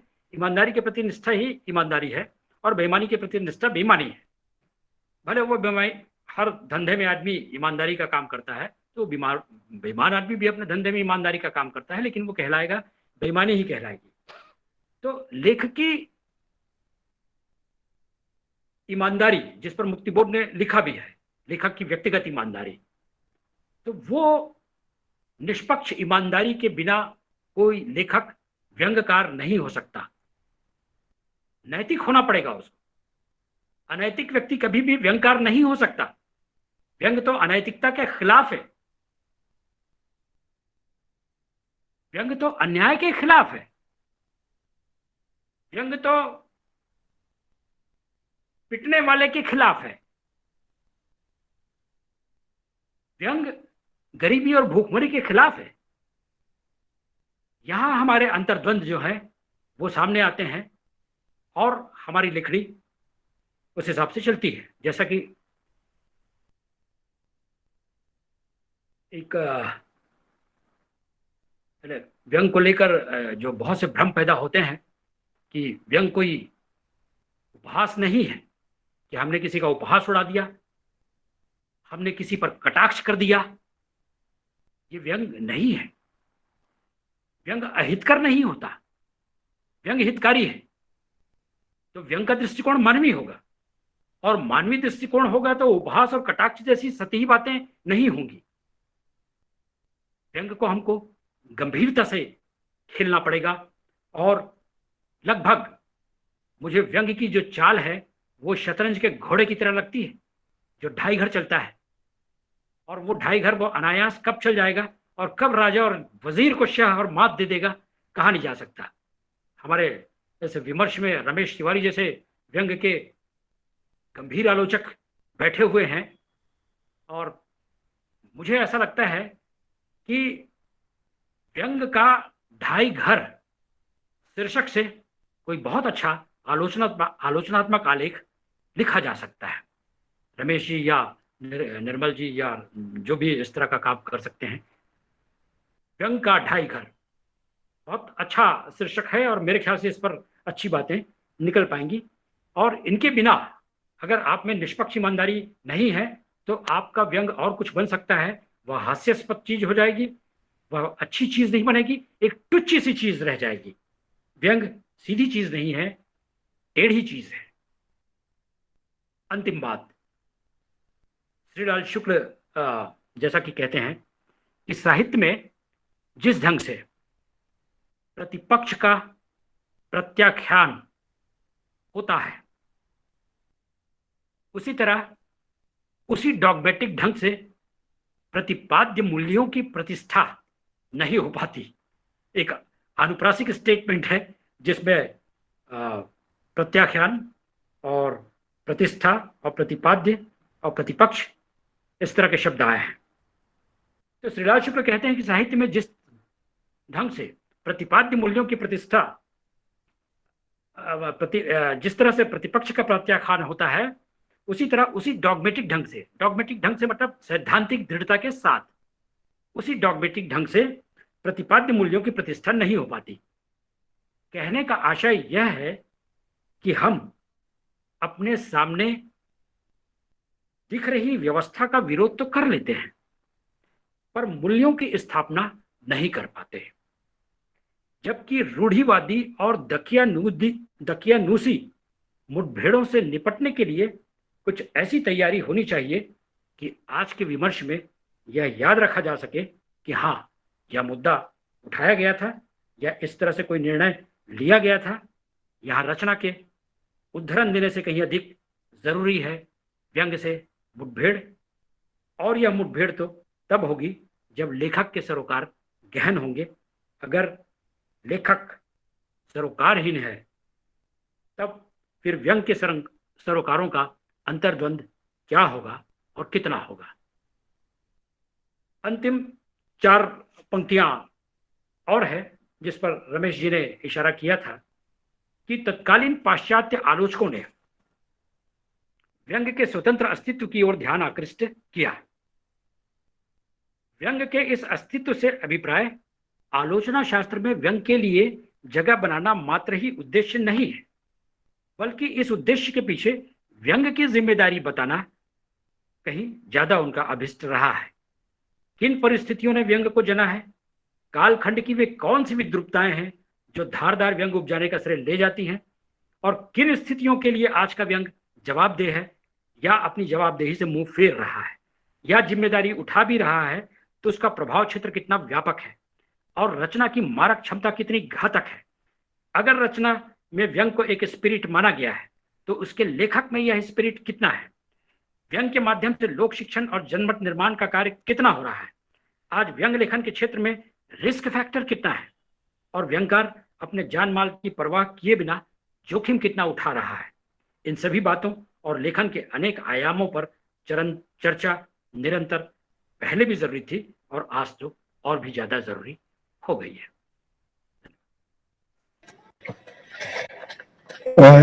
धन्यवाद विनोद जी। आपने व्यंग्य के जितने भी आयाम हो सकते हैं, जितनी विसंगतियां हो सकती हैं, लगभग उस पर अपनी बात रखी। आज जो हम परिदृश्य, जिस रंग को हम महसूस कर रहे हैं, उस पर अपनी बात रखी।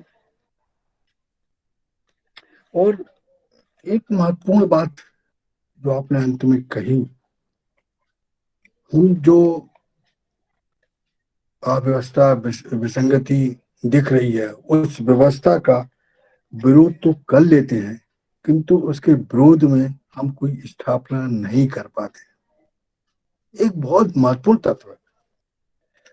तो मुझे ऐसा लगता है कि कहीं ना कहीं हम व्यंग्यकार भी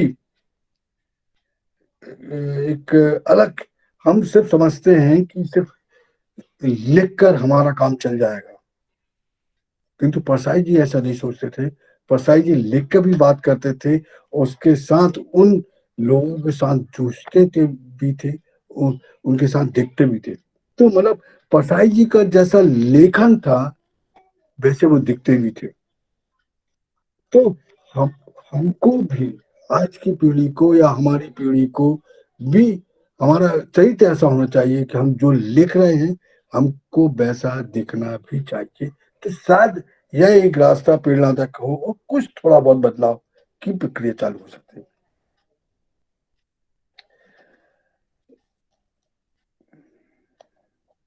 और एक महत्वपूर्ण बिंदु क्या आपने संकेत किया कि व्यंग घोड़े की चाल होता है।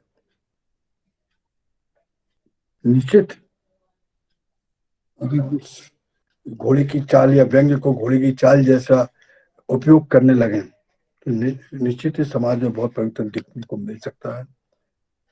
काफी और भी विस्तार से आपने बातें कही। आज हमारे बीच में कुतुबलाल पन्ना लाल बख्शी पीठ के आचार्य कुलपति श्री ललित कुमार वर्मा जी उपस्थित हैं। अभी तक उन्होंने जो भी सुना, जो या इस विषय से आप उन्होंने क्या महसूस किया, अगर वो अपनी बात रखें तो हमें खुशी होगी। श्री ललित कुमार वर्मा जी।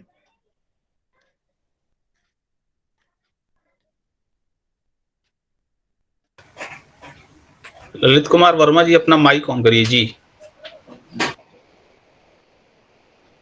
आदरणीय मित्रों,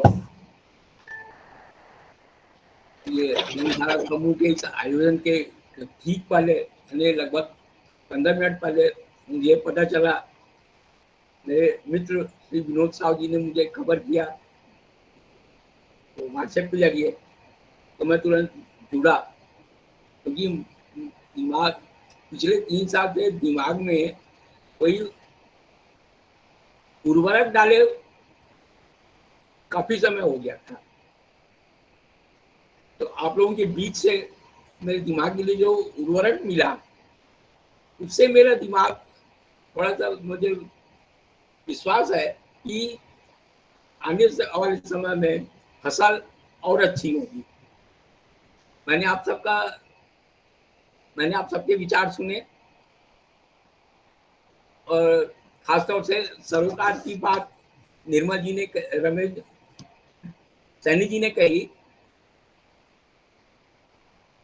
सरोकार सिर्फ सरोकार होता है, वो व्यक्तिगत समाज के प्रति या शोषक के प्रति, शोषित के प्रति सरोकार को अलग अलग बांटेंगे यदि, तो फिर कई रास्ते खुलते चले जाएंगे। व्यंग्यकार के लिए सरोकार सिर्फ सरोकार होता है। हिस्सों में बांटने से गलियां खुलती चली जाएंगी और फिर भटकाव शुरू होगा। व्यंग में भटकाव इसीलिए आता है कि हम व्यंग को तोड़ तोड़ के देखते हैं। महत्वपूर्ण चीज निर्मल गुप्ता जी ने कही कि बेसिक चीज है ईमानदारी। अब ये ईमानदारी किसके प्रति हो सकती है, कैसे हो सकती है, वो उसमें मत जाइए। बेसिक चीज है ईमानदारी। ईमानदारी सिर्फ ईमानदारी होती है। अब ईमानदारी शोषक के प्रति, ईमानदारी शोषित के प्रति, ईमानदारी किसी तीसरे आदमी के प्रति, ऐसा नहीं होता। बांटिए मत। बांटेंगे तो वो जो अंतर्द्वंद है वो उपजेगा। तो इतने गर्मा गर्म बहस और इतनी बढ़िया, इतनी उर्वरक बातों सुन के मेरा दिमाग मैंने उसको खपाने में लगा हुआ है। मैं आप लोगों की चर्चा से बहुत लाभान्वित हुआ हूँ और मेरी शुभकामनाएं आप लोग के साथ है। हालांकि मैं इतना बड़ा आदमी नहीं हूँ कि मैं आप लोगों को शुभकामनाएं दे सकूं। मुझे अच्छा लग रहा है और मैं चाहूंगा कि भविष्य में भी इस तरह के आयोजन हो। तो अब मेरे मित्र हैं विनोद साहब, वो तो सूचित कर ही देते हैं। आप लोग भी मुझे जोड़ने की कोशिश करें तो आप लोगों का बड़ा आभारी रहूंगा मैं। धन्यवाद।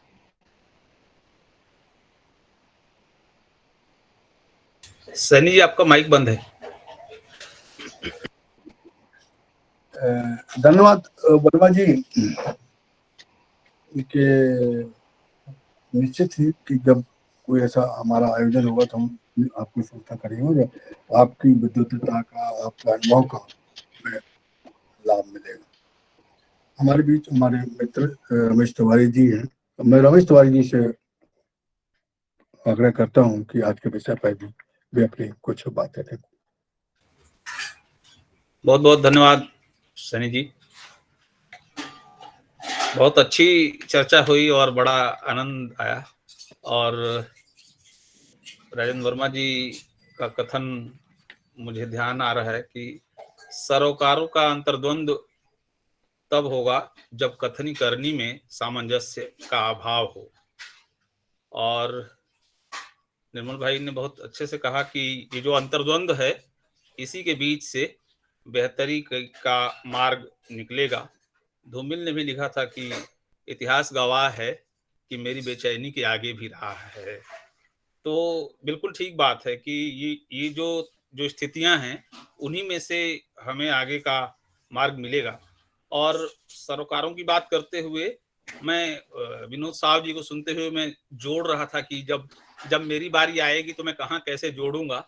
तो आखिर में इन्होंने मुझे एक लाइन दे दी जहां राजेंद्र वर्मा जी, निर्मल गुप्त जी और फिर विनोद साहब जी को मैं जोड़ लिया कि जोखिम कितना उठा रहा है लेखक। व्यंग्य की असली जो बुनियाद है या जो टूल है कि रचना में जोखिम कितना उठाया है लेखक ने, ये सबसे बुनियादी टूल है कि रचना में जोखिम कितना उठाया है लेखक ने।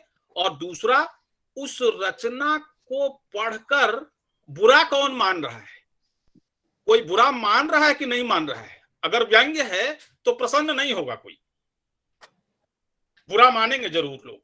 और अगर कोई बुरा नहीं माना तो मुझे लगता है कि थोड़ा सा इसमें इसका मतलब व्यंग्य का जो पुट है, व्यंग्य का जो वास्तविक, जैसे पैरासिटामोल की गोली का एक अपने जो टेस्ट है ना, मूल टेस्ट है, उसी तरीके से ये कड़वी दवाई है व्यंग्य। इसके ऊपर हम हास्य की परत जरूर चढ़ा लें, लेकिन उसका जो तीखापन है, जो निबौली वाला जो तीखापन है, वो तो रहेगा ही रहेगा, वो उसकी तासीर में है। जैसे आग और पानी का अपना मिजाज है, व्यंग्य का अपना मिजाज है। अगर उस मिजाज को हम छोड़ देंगे तो वास्तव में हम व्यंग्य नहीं लिख पा रहे हैं, हम कुछ और कर रहे हैं। व्यंग्य तो इसलिए कहा गया कि तलवार की धार पे धावनो है, बड़ा खतरनाक काम है। अगर वो खतरनाक है, वो संकट, रचने का संकट और रचते हुए बचने का संकट, ये दोनों संकट है। और इस दृष्टि से व्यंग्य खतरनाक काम करना है, जोखिम उठाने वाला है। इसलिए जब उन्होंने कहा कि जोखिम कितना उठा रहा है लेखक, और जो आज के परिदृश्य को लेकर विनोद साहू जी ने जोड़ा, तो मेरे लिए वो एक पंक्ति बहुत महत्वपूर्ण हो गई कि हाँ, यही तो असली खेल है कि कितना जोखिम, आप उसको लिखते हुए खतरा कितना महसूस करते हैं। अगर आप बिल्कुल खतरा नहीं महसूस करते तो आप व्यंग्य लिख ही नहीं रहे, आप कुछ और लिख रहे हैं और उस पर व्यंग्य का लेबल लगाना चाहते हैं। ऐसा होता है बहुत सारा। वो टिक्की भल्ली भल्ले और समोसा और पता नहीं क्या क्या ऊपर लिख करके उस पर लगा देते हैं व्यंग। अब उसको सोचा जा रहा है कि वो व्यंग्य है, वास्तव में व्यंग्य है ही नहीं। व्यंग्य लिखने का, जैसे हमारे एक प्रोफेसर थे, उन्होंने एक महिला आंचल की समीक्षा करते हुए शीर्षक दिया था सृजनशीलता का संकट। तो ये जो सृजनशीलता का संकट है, और खास तौर से व्यंग्य लेखन में सृजनशीलता का संकट बहुत महत्वपूर्ण है। मैं एक चीज और बहुत बढ़िया, मतलब निर्मल भाई ने अपने वक्तव्य से हम लोगों को थोड़ा गर्म किया मानसिक रूप से। बड़ा आनंद आया जब उन्होंने कहा गाड़ी जबलपुर में ही क्यों रुकी हुई है, प्रेमचंद से आगे क्यों नहीं बढ़ रहे हैं। तो ये हल्के मूड में भी लिया जा सकता है और इसको एक बौद्धिक विमर्श के रूप में भी लिया जा सकता है, और ये बहुत अच्छी बात है। और मैं जब इसको सोचता हूं, मैं अक्सर चूंकि व्यंग्य को पढ़ते हुए, कथा साहित्य की बात करते हुए मैं प्रेमचंद पर भी जाकर रुकता हूं, मेरे अंदर भी ये सवाल बार बार कुलबुलाता है। और बहुत सुंदर ढंग से उन्होंने कहा गाड़ी जबलपुर में ही क्यों रुकी हुई है और प्रेमचंद के पास ही क्यों रुकी हुई है। मुझे ऐसा लगता है कि प्रेमचंद और परसाई वो प्रस्थान बिंदु हैं, वो माइलस्टोन हैं। कोई भी उसके बाद, चाहे ज्ञान चतुर्वेदी ही क्यों न हो, उस परंपरा को समृद्ध करते होंगे। कोई नई चीज, कोई नई जमीन नहीं तोड़ी उन्होंने। परसाई और प्रेमचंद ने कथा साहित्य और व्यंग्य साहित्य में वो नई जमीन तोड़ने का काम किया है। आप सोचिए कि अगर मैं प्रेमचंद से उदाहरण लूं, तो प्रेमचंद से पहले तो खत्री जी लिख रहे थे, जो तिलिस्मी कहानी हो रही थी, कथा साहित्य तिलिस्मी रंग में था। प्रेमचंद ने पहली बार पाठकों को नया टेस्ट कराया, उनका टेस्ट बदला, और इसलिए प्रेमचंद ने लिखा है साहित्य समाज का दर्पण ही नहीं, साहित्य समाज के आगे चलने वाली मसाल भी है, जो पाठकों का दिशा निर्देशन करता है। तो व्यंग्यकार, साहित्यकार समाज का, केवल समाज को दर्पण ही नहीं दिखाता, उसको नया टेस्ट भी देता है, और वो टेस्ट जिससे पढ़कर उसकी संततियां आगे मतलब सुधर जाएं, पीढ़ियां सुधर जाएं। और जब मैं ये बात कह रहा हूं तो आप सोचिए, बड़े घर की बेटी मेरे दिमाग में आ रही है, नमक का दरोगा, पंच परमेश्वर कहानियां याद आ रही है। अमरकांत का नाम बहुत बढ़िया। अमरकांत कोई नई जमीन नहीं तोड़े हैं, प्रेमचंद का ही विस्तार है अमरकांत। इसलिए हम अमरकांत को नहीं याद करेंगे, उल्लेख के रूप में करेंगे, लेकिन प्रेमचंद प्रस्थान बिंदु है। और अकारण नहीं है कि परसाई सीधे सीधे प्रेमचंद से जुड़ते हैं, और बार बार वो अपनी रचनाओं में, और मुक्तिबोध उनके गुरु के रूप में सामने नजर आते हैं, और परसाई बार बार प्रेमचंद के फटे जूते लिखते हैं, उसमें वो बोलते हैं बार बार ये जूता फटा कैसे, बोला बड़ी बड़ी मीनारों और बड़ी बड़ी पठारों को पैर से मारा है। अभी जो पैर से मारना, यही व्यंजना है कि वर्चस्वशाली ताकतों को पैर के अंगूठे से मार करके ढहा है प्रेमचंद ने, और इसलिए उसके पैर के जूते का अंगूठा वाला हिस्सा है वो फटा है। ये प्रेमचंद के फटे जूते में वो कहते हैं। दूसरा, जब ये सवाल बहुत मेरे लिए बड़ा बढ़िया है, और इसमें जैसे मैं अगर इसको जोड़ूं कि परसाई से आगे क्यों नहीं बढ़ती, मैं इसको इस रूप में देखता हूं, परसाई को पढ़ते हुए हम जितना अच्छे से समझ पाते हैं और उस सत्य को हम महसूस कर पाते हैं कि ये जो परसाई लिख रहे हैं ये परसाई नहीं, ये तो लग रहा है मेरे भी आसपास की घटना है। जैसे मैं उदाहरण दूं, गर्दिश के दिन किसी रचनाकार, कम से कम मेरा जो सीमित जितना भी अध्ययन है, किसी रचनाकार ने इतना दमखम से नहीं अपने आप को उड़ेला होगा जैसे परसाई ने उड़ेला। उन्होंने कहा जब लाभ थूकता है तो हथेली पे लेना पड़ता है। इतनी तीखी व्यंजना अपने लिए हिंदी व्यंग्य जगत में किसी और ने नहीं की, इसलिए हम परसाई का नाम लेते हैं। ये बहुत जरूरी बात है। परसाई का मुकाबला किसी से नहीं हो पाएगा। इतना साफ साफ बात करने वाला अगर कोई था, मैं ज्ञान चतुर्वेदी, प्रेम जन्मेजय, हरीश नवल, मैं रिकॉर्डेड बाई लाइन पे मैं बात कहना चाहता हूं। वो एक पहाड़ है साहब, रचनात्मक रूप से परसाई पहाड़ है, उसके आगे तो हमको नतमस्तक होना ही पड़ेगा। वो तो प्रस्थान बिंदु है। उतनी ईमानदारी, और जो लोग परसाई, मैं तो परसाई का जीवन को उतना करीब से नहीं देखा, लेकिन जैसे सैनी जी हैं या और जो लोग हैं बताते हैं कि जब दंगा होता था तो वो दंगा रोकने में भी जाके ये जोखिम, लेखन में भी जोखिम उठाना और जीवन में भी जोखिम उठाना, और यही चीज जुड़ती है जो वर्मा जी ने कहा कि जब कथनी और करनी में सामंजस्य नहीं होगा तो सरोकारों का अंतर्द्वंद पैदा होगा। मैं उसको जोड़ पाया। दूसरा, जो मैं गर्दिश के दिन की बात कर रहा था, गर्दिश के दिन में वो कहते हैं, एक और उसमें उदाहरण आएगा जब वो कहेंगे कि आप सोचिए, ये सोचने, इसको पढ़ते हुए मैं सोचता हूं कि बालक परसाई ने देखा है कि मां बीमार है, गांव में प्लेग फैला हुआ है और चिकित्सा नहीं हो रही है। पिता अपने बच्चों को साथ लेकर ओम जय जगदीश हरे पढ़ रहे हैं, भजन गा रहे हैं, जो जिसकी ओर राजेंद्र वर्मा जी ने संकेत किया था कि धर्म क्या जो एक पाखंड है, जो आस्था का विषय है, जिस पर हम तर्क करने से घबराते हैं। परसाई इसकी ओर संकेत करते हैं उस गर्दिश के दिन में और कहते हैं कि मां बीमार है, मरणासन्न है और पिता हम लोगों को साथ लेकर ओम जय जगदीश हरे। मुझे ये परसाई के घर की नहीं, मुझे ये भारत के अधिकांश घरों की परिस्थिति नजर आती है। आज भी हमारे घर के आसपास कोई गिर जाए, कुछ हो जाए, तो उसको झाड़ फूंक कराना शुरू कर देंगे, ईश्वर वंदना, उसको पंडित के पास ले जाओ, ओझा के पास ले जाओ, ये शुरू कर देंगे। ये जो विसंगति है, उनकी मां मर गई, लेकिन इस पीड़ा से वो जीवन भर जूझते रहे। बालक परसाई के मन की जो पीड़ा थी, उसको गर्दिश के दिन में भी वो भूल नहीं पाते हैं। और इन सारी घटनाओं का उल्लेख करके वो कहते हैं, यहीं कहीं व्यंग्य के लेखक की निर्मिति हुई होगी। ये जो व्यंग्य का सरोकार यही है। और इसलिए हम लोग बार बार कहते हैं कि अगर व्यंग्य को पढ़ना है, समझना है, तो परसाई को तो पढ़ना ही पड़ेगा।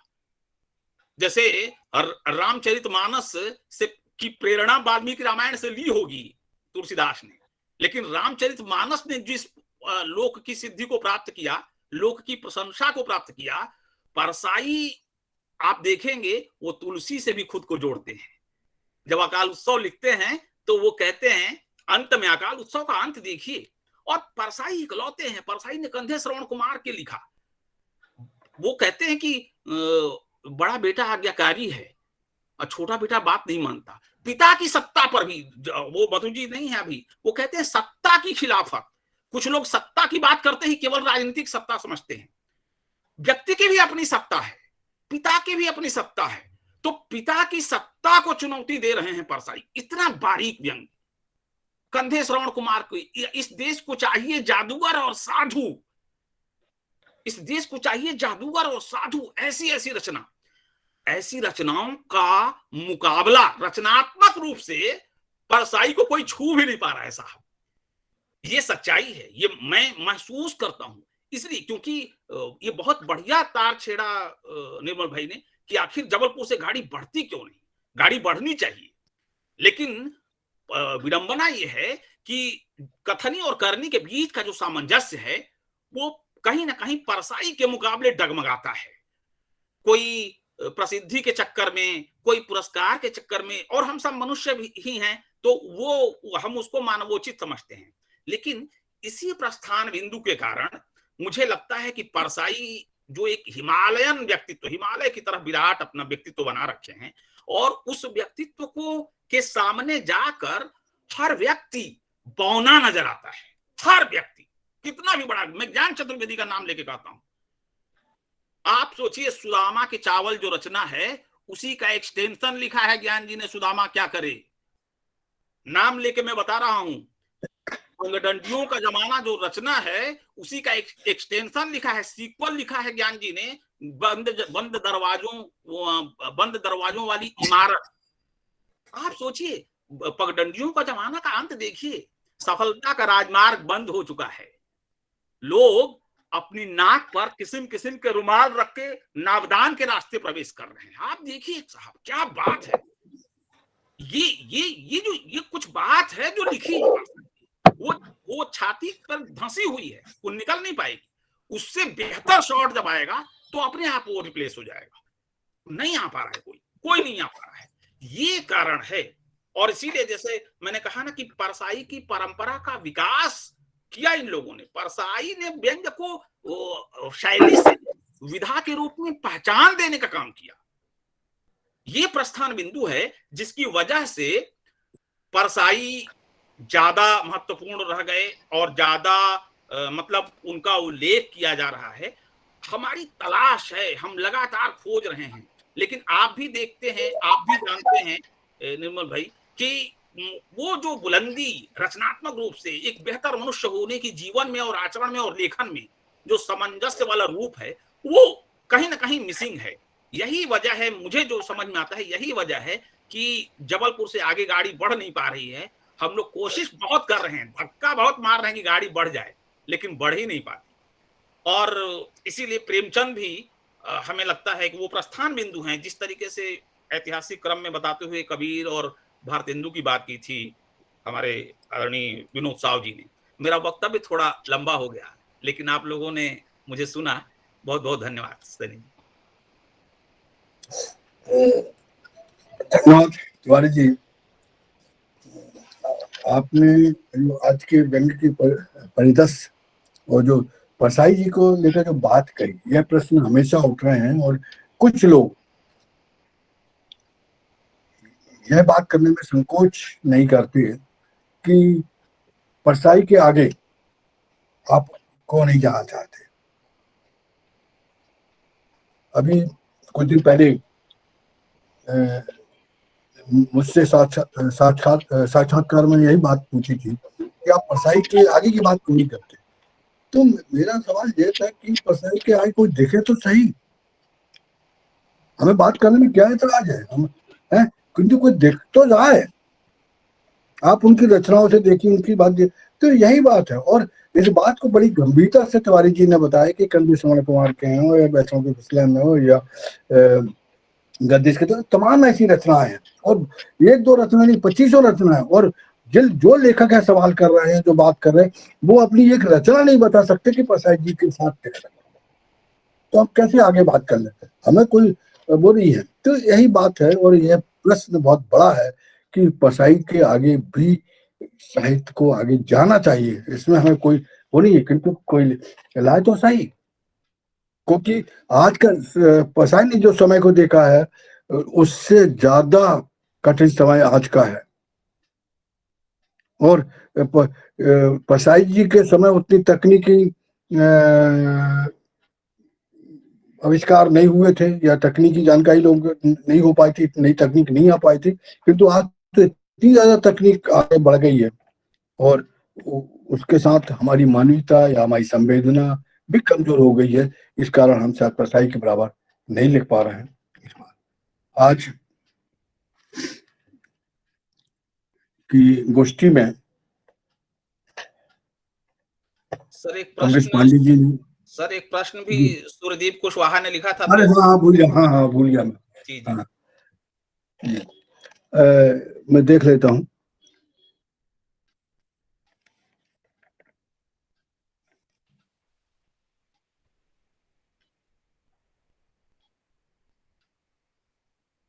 आपको मिला या मैं पढ़ूं? हाँ मिल गया। अच्छा। सूरदीप कुशवाहा जी ने लिखा, लेखक खुद विसंगतियों पर व्यंग लिखता है, किंतु व्यंग्यकार स्वयं विसंगति से सामना गिरने पर मुठभेड़ नहीं कर पाता है, क्यों? अब मैं चाहता हूं कि यह प्रश्न सबके सामने ही रखा हुआ है, तो या विनोद साहु जी इसमें अपनी बात रखें।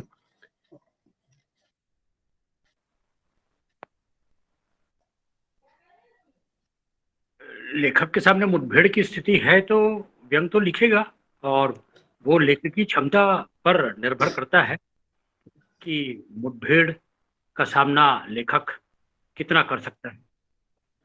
ये उसके अपने अध्ययन और उसकी अपनी भाषा और उसके अपने विचार, उसकी अपनी वैचारिक प्रतिबद्धता, उसकी अपनी लेखकी क्षमता, उसका अपना विजन, दृष्टि, तो इन तमाम बातों पर निर्भर करती है।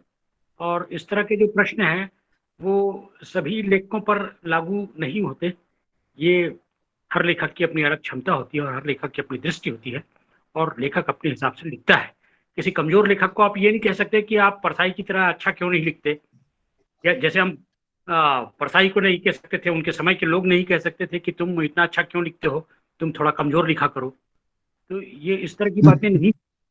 और लेखक को जैसा लिखना है लिखेगा। अगर आपको किसी लेखक से व्यक्तिगत रूप से ये सवाल उठाना है कि आप इन स्थितियों पर ऐसी बातें कैसे लिख सकते हैं, आप इसको उस ढंग से भी लिख सकते हैं जैसा कि परसाई सोचते थे या शरद जोशी सोचते थे, तो उस तरह से भी लिखते हैं। या किसी और लेखक का उदाहरण आप दे सकते हैं। अगर आप एक सजग पाठक हैं तो पहले तो आपको सजग पाठक भी होना पड़ेगा, क्योंकि लेखक पर टिप्पणी करने से पहले आपकी पाठ की क्षमता को भी तौला जाएगा कि आप पाठक कितने बड़े हैं। और लेखकों पर बात करने के लिए भी पाठ की हैसियत बहुत जरूरी है।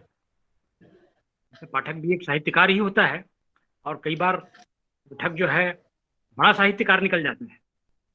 तो इस तरह की स्थिति होती है, और मेरा ख्याल है बस ये लेखक की अपनी क्षमता पर निर्भर करता है। धन्यवाद साहू जी, आपने एक महत्वपूर्ण इसकी मुठभेड़ में बोल दिया कि पाठक की भी क्षमता होनी चाहिए, कि अगर पाठक के पास क्षमता नहीं होगी तो वह उस सवाल को भी नहीं समझ पाएगा और उसके जवाब को भी नहीं समझ पाएगा। लीजिए, और कोई मित्र अगर मन में कोई प्रश्न है या कोई सवाल है तो बात कर सकते हैं। दीक्षित जी, आप कुछ कहना चाहेंगे?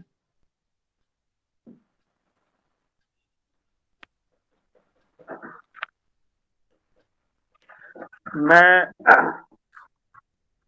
आदरणीय तिवारी जी की बातों से पूरी तरह से सहमत हूं, और मेरा ऐसा मानना है कि हमारे जो भी लेख की सरोकार हैं और जो भी हमारी वैचारिक प्रतिबद्धता है, वह हमारे भाषणों से ज़्यादा अगर हमारे लेखन में आ सके तो शायद सबसे कारगर बात होगी। और हम सब लेखक ही हैं, और जो हमारे इस आयोजन में शरीक हुए हैं और जिनको व्यंग्य के मौजूदा समाज के सरोकारों से बहुत चिंता हो रही है, मैं ये अपेक्षा करूंगा कि उन सब के लेखन में भी यह बात आए, ताकि हम उनके श्रेष्ठ लेखन को पढ़ करके आगे बढ़ सकें। धन्यवाद। धन्यवाद दीक्षित जी।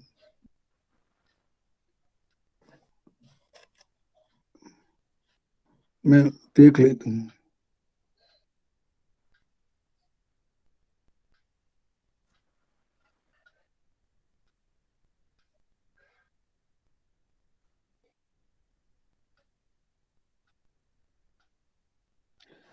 तो मेरे अगर लोगों के पास सवाल है तो बात करें, नहीं तो हम अंत में, काफी समय भी हो रहा है, लगभग 5 बजने वाले हैं।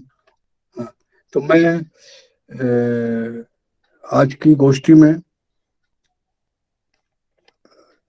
कमलेश पांडे जी, राजेंद्र वर्मा जी, निर्मल गुप्त जी, विनोद शाह जी ने वक्तव्य दिए, उनके साथ ललित कुमार वर्मा जी ने और रमेश तिवारी जी ने वक्तव्य दिए। मैं इन सब बातों के साथ आभार प्रदर्शन के लिए हमारे साथी टीकाराम साहू आजाद जी से आग्रह करता हूं कि वे आभार प्रदर्शन करें। टीकाराम साहू जी। नमस्कार सर सभी को। आज व्यंग्यधारा समूह की 97वीं गोष्ठी है। ये हम 3 कदम दूर है शतक से, ये बहुत बड़ी खुशी की बात है, और वो जश्न अलग ही होगा। डॉक्टर रमेश तिवारी जी और रमेश सैनी जी के आयोजन की प्रतीक्षा है कि 100वां जो हमारा गोष्ठी होंगी वो कैसी होंगी, इसकी प्रतीक्षा है। आज एक महत्वपूर्ण विषय व्यंग में सरोकार का अंतर्द्वंद, इस पर एक सार्थक और सारगर्भित चर्चा का आयोजन किया गया, जिसमें आज हमारे बीच विद्वान वक्ता वरिष्ठ व्यंगकार श्री कमलेश पांडे जी, राजेंद्र वर्मा जी, निर्मल गुप्त जी और विनोद साहू जी ने अपने वक्तव्यों से हमें व्यंग के विभिन्न पहलू और सरोकार क्या क्या हो सकते हैं, पक्ष विपक्ष, और हम कहाँ खड़े हैं, कहाँ खड़ा होना चाहिए, इस पर अपनी बात रखी। मैं उन सभी विशिष्ट वक्ताओं का आभार व्यक्त करता हूँ। आज की चर्चा में विशेष रूप से ललित कुमार वर्मा जी ने हिस्सा लिया, उनका स्वागत है। भविष्य में भी उनका मार्गदर्शन मिलेगा। उसी प्रकार हमारे संयोजक डॉक्टर रमेश तिवारी जी, उनका भी आभार, उन्होंने भी बड़े दमदारी से अपनी बात रखी।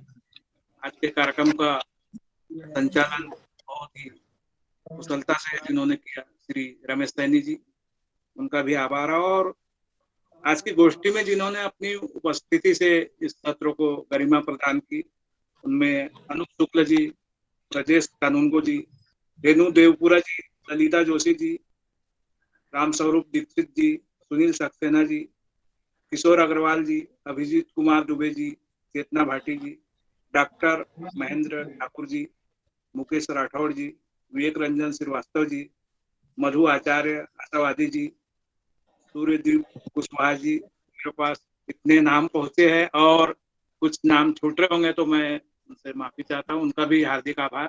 धन्यवाद सर। धन्यवाद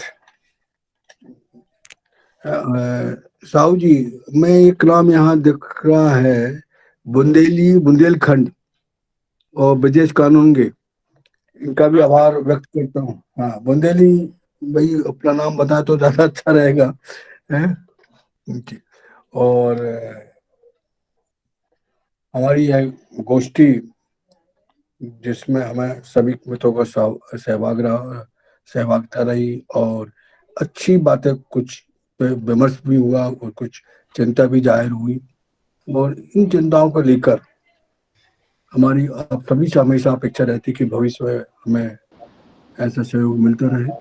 और इसी के साथ हम आज की गोष्ठी की औपचारिक समाप्ति की घोषणा करते हैं।